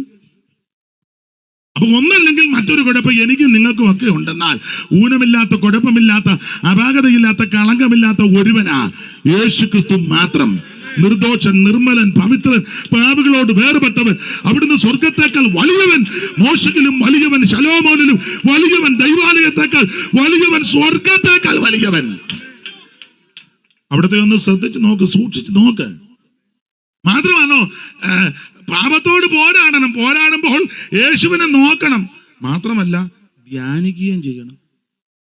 അവിടെ ഒരു പദമുണ്ട്, ധ്യാനിക്കണമെന്ന്. വായിച്ചു, അതുകൊണ്ട് വായിക്കും. നിങ്ങളുടെ ഉള്ളിൽ ക്ഷീണിച്ചും മടുക്കാതിരിപ്പാൻ പാപികളെ തനിക്ക് നേരിട്ട് ഇങ്ങനെയുള്ള വിരോധം സഹിച്ചനെ ധ്യാനിക്കണം. ഒന്ന് നോക്കണം, 2 അവിടുത്തെ ഒന്ന് ധ്യാനിക്കണം. നോക്കി ധ്യാനിച്ചു പാപത്തോട് പോരാടിക്കേ, നിനക്ക് ജയമാ. യേശുവിനെ നോക്കി, യേശുവിനെ ധ്യാനിച്ചേച്ച് നീ പാപത്തോട് പോരാട്, നിനക്ക് ജയമുണ്ടെന്ന്. പോരാടണം. വാക്ക് നിർത്തുക. ദൈവത്തെ നിങ്ങളുടെ ചിന്ത ഇപ്പൊ ചെല്ലി എന്തൊക്കെ ആയ കിളക്കം തുടങ്ങിയതേ ഉള്ളെന്ന്.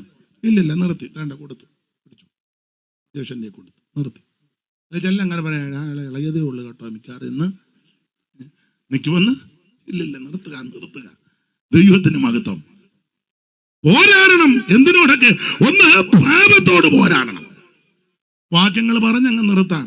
യാക്കോബിന്റെ ലേഖനം 4:7 പഠിക്കുമ്പോൾ പിശാചിനോട് പോരാടണം.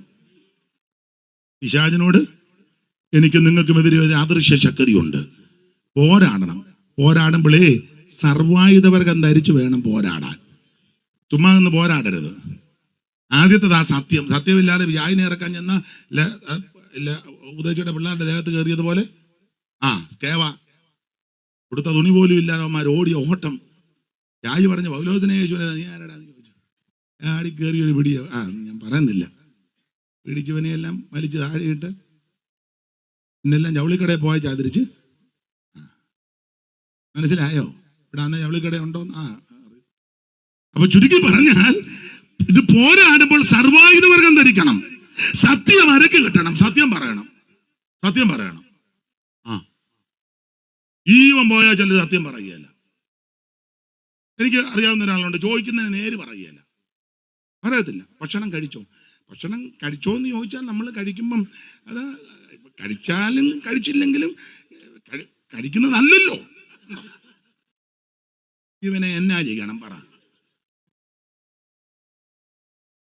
കഴിച്ചോ? ഇല്ല. കഴിച്ചു. ഇതല്ലേ അതിന്റെ മറുപടി. എന്ത് ചെയ്താ പറയുകയല്ല, മുഴുവൻ വളച്ചു കേട്ടാ. വണ്ടി പുതിയതെടുത്തോ? വണ്ടി എടുത്തെങ്കിലും ഇപ്പം എടുക്കുന്നതല്ലല്ലോ വിഷയം. എടുക്കുന്നതോ അല്ല. ഇപ്പൊ എടുത്താൽ എന്നാ, എടുത്തില്ല, എടുത്തത് കൊണ്ട് കുഴപ്പം. എടുത്തെന്ന് പറഞ്ഞ എന്നാ പയ്യാവേലിനെയൊക്കെ അങ്ങ് സഹിക്കുക, അല്ലാതെ എന്നാ ചെയ്യാനാ? എന്നോ ചെയ്യും, സത്യം പറയുകയല്ല. സത്യം വിൽക്കുകയല്ല, സത്യം വാങ്ങണം. എന്റെ കുഞ്ഞുങ്ങൾ സത്യത്തിൽ നടക്കണം. ഇത് സത്യത്തിന്റെ ആത്മാവാ. ആ ആത്മാവ് വരുമ്പോൾ സകല സത്യത്തിലും വഴി നടത്തും. പെടല് പോകുന്ന വിഷയമാണെങ്കിലും പറഞ്ഞാന്ന് പറയണം. ഈ നമ്മുടെ ഇടയിൽ ഒരു കുഴപ്പടി എന്നാന്നറിയോ? അങ്ങോട്ടും ഇങ്ങോട്ടും കുരുക്കൊപ്പിക്കും. മേരിക്കുട്ടി ഞാൻ പറഞ്ഞാലും പറയരുത്. എന്നാ മേരിക്കുട്ടി ഞാൻ പറയൂ അമ്മാമ്മേ, എൻ്റെ കഴുത്തറുത്താ ഞാൻ എൻ്റെ കഴുത്ത് ഒരു 50 പ്രാവശ്യം അറക്കേണ്ട സമയം കഴിഞ്ഞു. നീ കാരണം ഈ സഭയിൽ എന്തല്ലോ നാശം വരുന്ന. കുഴപ്പം എന്നാന്നറിയോ? ഏക്കുകയിലാരും ഒരുത്തരും ഏക്കുകയില്ല. നിങ്ങൾ യോജിച്ചാലും യോജിച്ചില്ല, ഞാൻ പറഞ്ഞിട്ടുണ്ട് സഭയിൽ, എൻ്റെ അടുക്ക വന്ന ആരുടെയും കുറ്റം പറയരുത്. പറഞ്ഞാൽ ഞാൻ സഭായത്തിന് എഴുന്നേറ്റ് പറയും, നീ വന്ന് ഇവന്റെ കുറ്റം മിനിഞ്ഞാന്ന് എന്നോട് പറഞ്ഞെന്ന് ഞാൻ നിങ്ങളെല്ലാം കൂടി ഇരിക്കുമ്പോൾ പറയും. ഒറ്റയ്ക്കൊറ്റയ്ക്ക് ചോദിക്കുകയല്ല. ഒറ്റയ്ക്കൊറ്റയ്ക്ക് ചോദിച്ചാൽ ഏക്കുകയല്ല. അതുകൊണ്ട് എൻ്റെ അടുക്ക് ആരും ഒന്നും വന്ന് പറയില്ല. പറഞ്ഞാൽ ഞാൻ പറയും, അന്നേരം പറയും. ഇത് കേൾക്കാനാണോ നമ്മുടെ ചെവി? അതിനല്ല. ഇതിനകത്ത് വന്ന കുഴപ്പം എന്നാ വെച്ചാൽ അങ്ങോട്ടും ഇങ്ങോട്ടും ആരും മിണ്ടുകയല്ല, പറയത്തില്ല. നല്ല ടോർപ്പൂടെ ഒപ്പിച്ചു പമ്മിയിരിക്കും. ഇതൊന്നും ഇങ്ങനെ ചോദിച്ചേ, ഇനി ഒരെണ്ണം പറയുകയല്ല. ചോദിച്ചേ അതിന് നമ്മളെ ആൾക്കാരെ കൂട്ടി ചോദിക്കുന്നത്. കൂട്ടി ചോദിക്കണം. 2 പേരെ നിർത്തി കൂട്ടി ചോദിച്ചാൽ പിന്നെ പ്രശ്നം വരികയല്ല. ചോദിക്കാത്തതാ ഇത്രയും പ്രശ്നം. മനസ്സിലായോ? പിന്നെ വേറെ ഒരു കുഴപ്പടി എന്നാന്നറിയോ? പറഞ്ഞാൽ ഏക്കുകയല്ല. പറഞ്ഞാൽ ഏക്കാത്തതും ചോദിച്ച പ്രശ്നം നീ മിണ്ടരുത് ആരുടെയും കാര്യം. അല്ലെങ്കിൽ പറയണം ഞാൻ പറഞ്ഞതാ. പണ്ട് ഞങ്ങളുടെ ഒരു സഭയിലെ ഞാനും ഉണ്ട് സഭായത്തിന്. ഉപവാസ പ്രാർത്ഥനയ്ക്ക് എഴുന്നേറ്റ് ഭാഷ പറഞ്ഞു. പണ്ടൊക്കെ അങ്ങനെ നമ്മൾ ഉപവാസ പ്രാർത്ഥനയ്ക്ക് ഇരിക്കുക, ആദ്യം എഴുന്നേറ്റ് നിരപ്പ്, ആർക്കെങ്കിലും എന്തെങ്കിലും ആരോടെങ്കിലും പരിഭവമോ ആണ്. അപ്പൊ എല്ലാവരും എഴുന്നേറ്റ് പറഞ്ഞു, ദൈവനാമത്തിന് മഹത്വം ഉണ്ടാകട്ടെ, എനിക്ക് ആരോടും ഒന്നുമില്ല, ഇങ്ങനെ പറഞ്ഞു. അപ്പോൾ ഒരു അമ്മച്ചി ഇരിപ്പുണ്ട്. അതിനു മുമ്പ് ഒരു സഹോദരി എഴുന്നേറ്റ് പറഞ്ഞു, ദൈവനാമത്തിന് മഹത്വം ഉണ്ടാകട്ടെ, എനിക്ക് ആരോടും ഒന്നുമില്ല, ഈ ഉപവാസ പ്രാർത്ഥനയിൽ ഞാനും ഭാഗവാക്കാകുവാൻ താല്പര്യപ്പെടുന്നു, ചില ദിവസങ്ങൾ ഞാനും വേറിട്ടിരിക്കുന്നു, എനിക്ക് ആരോടും. ഇരുന്ന് കഴിഞ്ഞുണ്ടെങ്കിൽ അമ്മ പറഞ്ഞു, വാസ്റ്റേ കള്ളമാ, ഇവക്ക് എന്നോട് നല്ല വൈരാഗ്യമുണ്ട്, എനിക്കും ഉണ്ടെന്ന് പറഞ്ഞു. അവള് കഴിഞ്ഞ ആഴ്ച പറഞ്ഞതെല്ലാം ഞാൻ കേട്ടു, ഞാനും പറഞ്ഞായിരുന്നെന്ന് പറഞ്ഞു. പിന്നെ ദൈവദാസൻ 2 പേരെ എഴുന്നേൽപ്പിച്ചപ്പോൾ കറക്റ്റാ. പിന്നെ അത് പറഞ്ഞ് പരിഹരിച്ചു. പിന്നെ അമ്മച്ചി പിന്നെ എഴുന്നേറ്റിട്ട് പറഞ്ഞു, എനിക്ക് മുമ്പേ വരെ ഇവളോട് വൈരാഗ്യം വരുന്നിപ്പോൾ അത് മാറിയെന്ന് പറഞ്ഞു. അതാ വിടുതല്. ഉള്ള കുരുക്കും കുഞ്ഞായ്മയെല്ലാം ഒപ്പിച്ചു വെച്ച് പറയാം, ദൈവനാമത്തിനുണ്ടാരെ നിന്നങ്ങ് കുടച്ചക്കരം കറങ്ങും പോലെ കറങ്ങാം, എനിക്ക് ആരോടും ഒന്നുമില്ല, എന്നോട് നിന്റെ വിളച്ചിലെല്ലാം നിർത്തണം. മനസ്സിലായോ? അങ്ങനെ പേടിയുള്ളവർ പറയരുത്. ആരാധിക്കാൻ വന്നാൽ ആരാധിക്കണം, പ്രാർത്ഥിക്കണം, ദൈവത്തെ മഹത്വപ്പെടുത്തണം, വീട്ടിൽ പോകണം, ഇത്രേ ഉള്ളൂ. സത്യം അരക്കി കെട്ടണം, നീതി എന്ന കവചം ധരിക്കണം, സമാധാനത്തിനുള്ള സുവിശേഷ കാലിന് രക്ഷകരുടെ ശിരസം വരണം, ആത്മാവിന്റെ വാളെടുക്കണം. താഴോട്ട് പഠിക്കുമ്പോൾ പോരാ, സകല പ്രാർത്ഥനയാലും യാചനയാലും ഏത് നേരത്തും ആത്മാവിൽ പോരാടി പ്രാർത്ഥിച്ചു വേണം പിശാചിനോട് പോരാടാൻ. Praise the Lord. പാപത്തോട് പോരാടണം, പിശാചിനോട് പോരാടണം. എഫേസ്യർ 6 വായിക്കേണ്ട 12 മുതൽ പഠിക്കുമ്പോൾ 4 ശക്തികളോട് പോരാടണം. റോമാലേഖനം, കൊരിന്ത്യലേഖനം 2 കൊരിന്ത്യർ 10 പഠിക്കുമ്പോൾ അവൻ ക്രിസ്തുവിന്റെ പരിജ്ഞാനത്തിന് വിരോധമായി പൊങ്ങി വരുന്ന സകല ഉയർച്ചകളെയും വിചാരങ്ങളെ പിടിച്ചടക്കി പോരാടണം. ഒരു പോർക്കളത്തിലാണ് ഞാനും നിങ്ങൾക്ക് നിൽക്കുന്നത്. പോരാടി ജയിച്ചവനെയാണ് നമ്മൾ ആരാധിക്കുന്നത്. സകലത്തെയും ജയിച്ചവനെ ആരാധിക്കുന്നത്. പാപത്തെയും ലോകത്തെയും മരണത്തെയും പിശാചിനെ ജയിച്ച കർത്താവ് ഇന്ന് രാത്രി നമ്മുടെ നടുവിലുണ്ട്. ആ കർത്താവിനെ അധികം താമസിക്കാതെ വീണ്ടും വരും. എന്നിന് തിരുസഭയെ ചേർക്കാൻ മാനസാന്തരപ്പെട്ട് രക്ഷിക്കപ്പെട്ട് വെള്ളത്തിൽ മുങ്ങി പിതാവിന്റെയും പുത്രന്റെയും പരിശുദ്ധാത്മാവിന്റെ നാമത്തിൽ സ്നാനപ്പെട്ട് അഭിഷേകം പ്രാപിച്ച് തിരുമേശയെടുത്ത് വേർപാട് പാലിച്ച് കൂട്ടായ്മ ആചരിച്ച് ദൈവത്തോടും മനുഷ്യരോടും കുറ്റമറ്റ മനസ്സാക്ഷിയോട് ജീവിക്കുന്ന വിശുദ്ധന്മാരെ ചേർക്കാൻ യേശു വീണ്ടും വരും. ദൈവമായ യേശു, രക്ഷകനായ യേശു, ആ കർത്താവിന്റെ വരവിനായിട്ട് ഒരുങ്ങുവാൻ, ഈ ലോകത്തിൽ എല്ലാത്തിനെയും പോരാടി ജയിച്ച് മുന്നേറുവാൻ ഇന്ന് രാത്രി നമുക്ക് സമർപ്പിക്കാം. എല്ലാവരും ഒരു നിമിഷം ഒന്ന് പ്രാർത്ഥിച്ചാട്ടെ. പോരാടുന്നതിൽ ക്ഷീണിക്കരുത്, മടുത്തു പോകരുത്, തളർന്നു പോകരുത്. ഇന്ന് രാത്രി എല്ലാവരും അല്പസമയം ദൈവത്തിന് മഹത്വം കൊടുത്താട്ടെ. ഓ കൃപ. പഴയ പാട്ടിന്റെ 2 വരി പാടി നമുക്ക് അങ്ങ് പിരിയാൻ. 2 വരി മൊത്തം പാടാൻ നേരമില്ല. ഇതുവരെ നിങ്ങൾ സഹിച്ചിരുന്നതിന് ഒത്തിരി നന്ദി കേട്ടോ. 2 വരി പാടാം. ദൈവത്തിന് മഹത്വം. നല്ല പോരാട്ടം പോരാടി ഓട്ടം ഓടിട, വല്ലഭന്റെ നല്ല പാത പിന്തുടർന്നിട. നല്ല പോരാട്ടം പോരാടി ഓട്ടം ഓടിട, വല്ലഭന്റെ നല്ല പാത പിന്തുടർന്നിടാൻ. തള്ളി ലക്ഷ്യം നോക്കി മുന്നോട്ടോടി ഓട്ടം തികയ്ക്കാം. ലക്ഷ്യം നോക്കി നേരെ മുന്നോട്ടോടി ഓട്ടം തികയ്ക്കാം. അങ്ങും ഇങ്ങും നോക്കിയാൽ നീ പിന്നിൽ പോയിടാ, ഭംഗമില്ല ഓടിയാൽ തിരീടം പ്രാപിപ്പാം. അങ്ങും ഇങ്ങും നോക്കിയാൽ നീ പിന്നിൽ പോയിടാ, ഭംഗമില്ല ഓടിയാൽ കിരീടം പ്രാപിക്കാം. തള്ളി ലക്ഷ്യം നോക്കി നേരെ മുന്നോട്ടോടി ഓട്ടം തികയ്ക്കാം. തള്ളി ലക്ഷ്യം നോക്കി നേരെ മുന്നോട്ടോടി ഓട്ടം തികയ്ക്കാം. ഏതു നേരത്തും പിശാചിനർത്ഥം ചെയ്തിടോ, ഭീതി വേണ്ട കാത്തുകൊള്ളുക. ഏതു നേരത്തും പിശാചിനർത്ഥം ചെയ്തിടോ, ഭീതി വേണ്ട ദൂതരുണ്ട് കാത്തു ചെയ്തിടോ. തള്ളി ലക്ഷ്യം നോക്കി നേരെ മുന്നോട്ടോടി ഓട്ടം തികയ്ക്കാം. തള്ളി ലക്ഷ്യം ഓടി ഓട്ടം തികയ്ക്കാം. കരമുയർത്തി ഹല്ലേലൂയ പാടാം. ഒരിക്കൽ കൂടി ഹല്ലേലൂയ പാടാം. ഇതുവരെയും എന്നെ കേട്ടിരുന്ന ബഹുമാനരായ കർത്തദാസന്മാർ, പിതാക്കന്മാർ, മാതാക്കള്, ഈ വാഴ്ചയിൽ നിങ്ങളെ അഭിനന്ദിക്കുന്നു കേട്ടോ.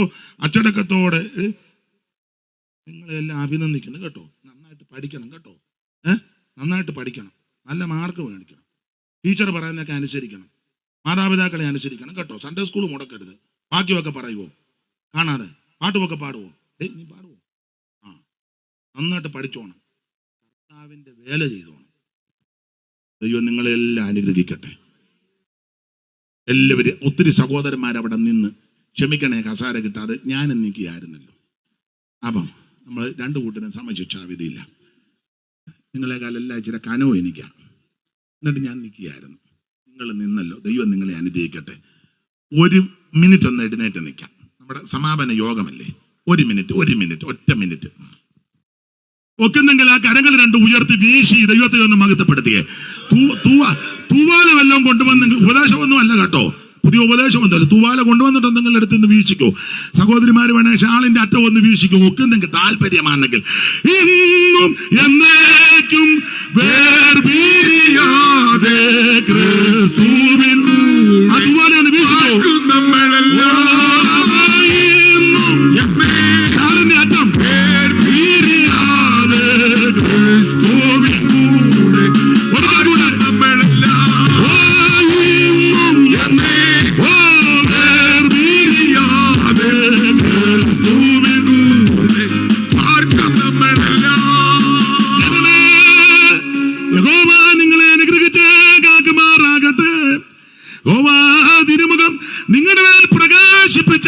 നിങ്ങളോട് കൃപയുള്ളവനാകട്ടെ. തിരുവനം നിങ്ങളുടെ മേൽ ഉയർത്തി നിങ്ങൾക്ക് സമാധാനം നൽകുമാറാകട്ടെ. കരമുയർത്തി ഹല്ലേലൂയ പാടാം. ഒരിക്കൽ കൂടി ഹല്ലേലൂയ പാടാം. ഇരിക്കാം. എന്നെ ശുശ്രൂഷയ്ക്ക് ക്ഷണിച്ച ചുമതലപ്പെട്ടവർക്ക് എല്ലാവർക്കും നന്ദി. കർത്താവ് എല്ലാവരെയും അനുഗ്രഹിക്കട്ടെ. ഇപ്പോഴ് പ്രാർത്ഥിച്ചങ്ങ് ആശീർവാദം പറയണം. എന്തെങ്കിലും അനൗൺസ്മെന്റോ വല്ലതും ഉണ്ടെങ്കിൽ ആശീർവാദം കഴിഞ്ഞേച്ചേ പറയാവുള്ളൂ. ഇല്ലേ ഷാജി കയറി ഇതിനിടെ അസ്വസ്ഥത ഉണ്ടാക്കും. ആരാ പ്രാർത്ഥിക്കുന്നത്? അച്ഛനാണോ? പ്രാർത്ഥിച്ച് ആശീർവാദം കഴിഞ്ഞേച്ച് നോട്ടീസ് വായിക്കുവോ വേറെ എന്തെങ്കിലും പറയാനുണ്ടെങ്കിൽ പറഞ്ഞാൽ മതി.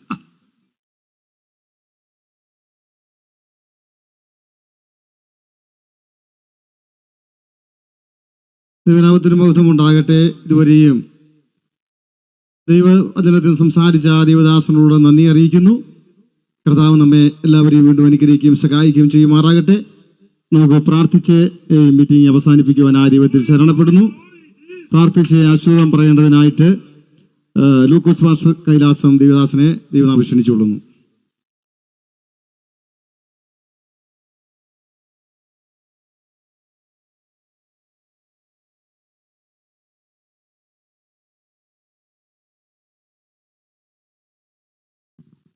Hallelujah, hallelujah, hallelujah. നമുക്ക് പ്രാർത്ഥിക്കാം. ഹല്ലേലൂയ. മഹത്വം, മഹത്വം, മഹത്വം, മഹത്വം. പരിശുദ്ധനായ ദൈവമേ, ഞങ്ങളുടെ നല്ലവനായ കർത്താവേ, ഈ വിലപ്പെട്ട നല്ല സന്ദർഭത്തിനായി സ്തോത്രം ചെയ്യുന്നു, സ്തുതിക്കുന്നു. നിങ്ങളുടെ ഈ 24ാമത് ജനറൽ കൺവെൻഷന്റെ പര്യവസാന ദിവസത്തിൽ ഇതുവരെയും കർത്താവിന്റെ മഹാസാന്നിധ്യം ഉണ്ടായിരുന്നല്ലോ. നിങ്ങളുടെ മധ്യത്തിൽ അവിടുത്തെ വിലപ്പെട്ട ദാസനെ എടുത്ത് ഉപയോഗിച്ചതിനായി സ്തോത്രം. കടന്നു വന്ന എല്ലാ ജനത്തെ അനുഗ്രഹിച്ചല്ലോ. ഈ ദേശത്തെ കർത്താവ് വീണ്ടും അനുഗ്രഹിക്കണമെന്ന് പ്രാർത്ഥിക്കുന്നു. ശുശ്രൂഷകളെല്ലാം കർത്താവ് നിർവഹിച്ചതിനായി സ്തോത്രം ചെയ്യുന്നു. ഇപ്പോൾ നാഥാടിങ്ങളെ സമാധാനത്തോടെ പറഞ്ഞയക്കണമേ. അവിടുത്തെ വരവിനായി ഒരുക്കണം. എല്ലാം ഞങ്ങൾക്കായി ക്രൂശിക്കപ്പെട്ട ക്രിസ്തു യേശുവിന്റെ നാമത്തിൽ അപേക്ഷിക്കുന്നപ്പ ദയോട് കേൾക്കുമാറാകണമേ. ഞങ്ങളുടെ കർത്താവും പ്രിയ രക്ഷിതാവുമാകുന്ന യേശു ക്രിസ്തുവിന്റെ കൃപയും പിതാവായ ദൈവത്തിന്റെ സ്നേഹവും ആശ്വസിപ്പിക്കുന്ന പരിശുദ്ധാത്മാവിന്റെ സംസർഗവും കൂട്ടായ്മയും പിതാവിയോട് ഓർത്തു പ്രാർത്ഥിച്ച സകല കാര്യങ്ങളുടെ മേലും പ്രാർത്ഥനയിൽ വിട്ടുവിട്ടുള്ള കാര്യങ്ങളുടെ മേലും കൃപയും സമാധാനവും അവിടുത്തെ വരവരെയും ഉണ്ടായിരിക്കുമാറാകട്ടെ. ഈ രാത്രികാലം ജയം നൽകിയ കർത്താവിന് മഹത്വം കരേറ്റാം. ഹല്ലേലൂയ.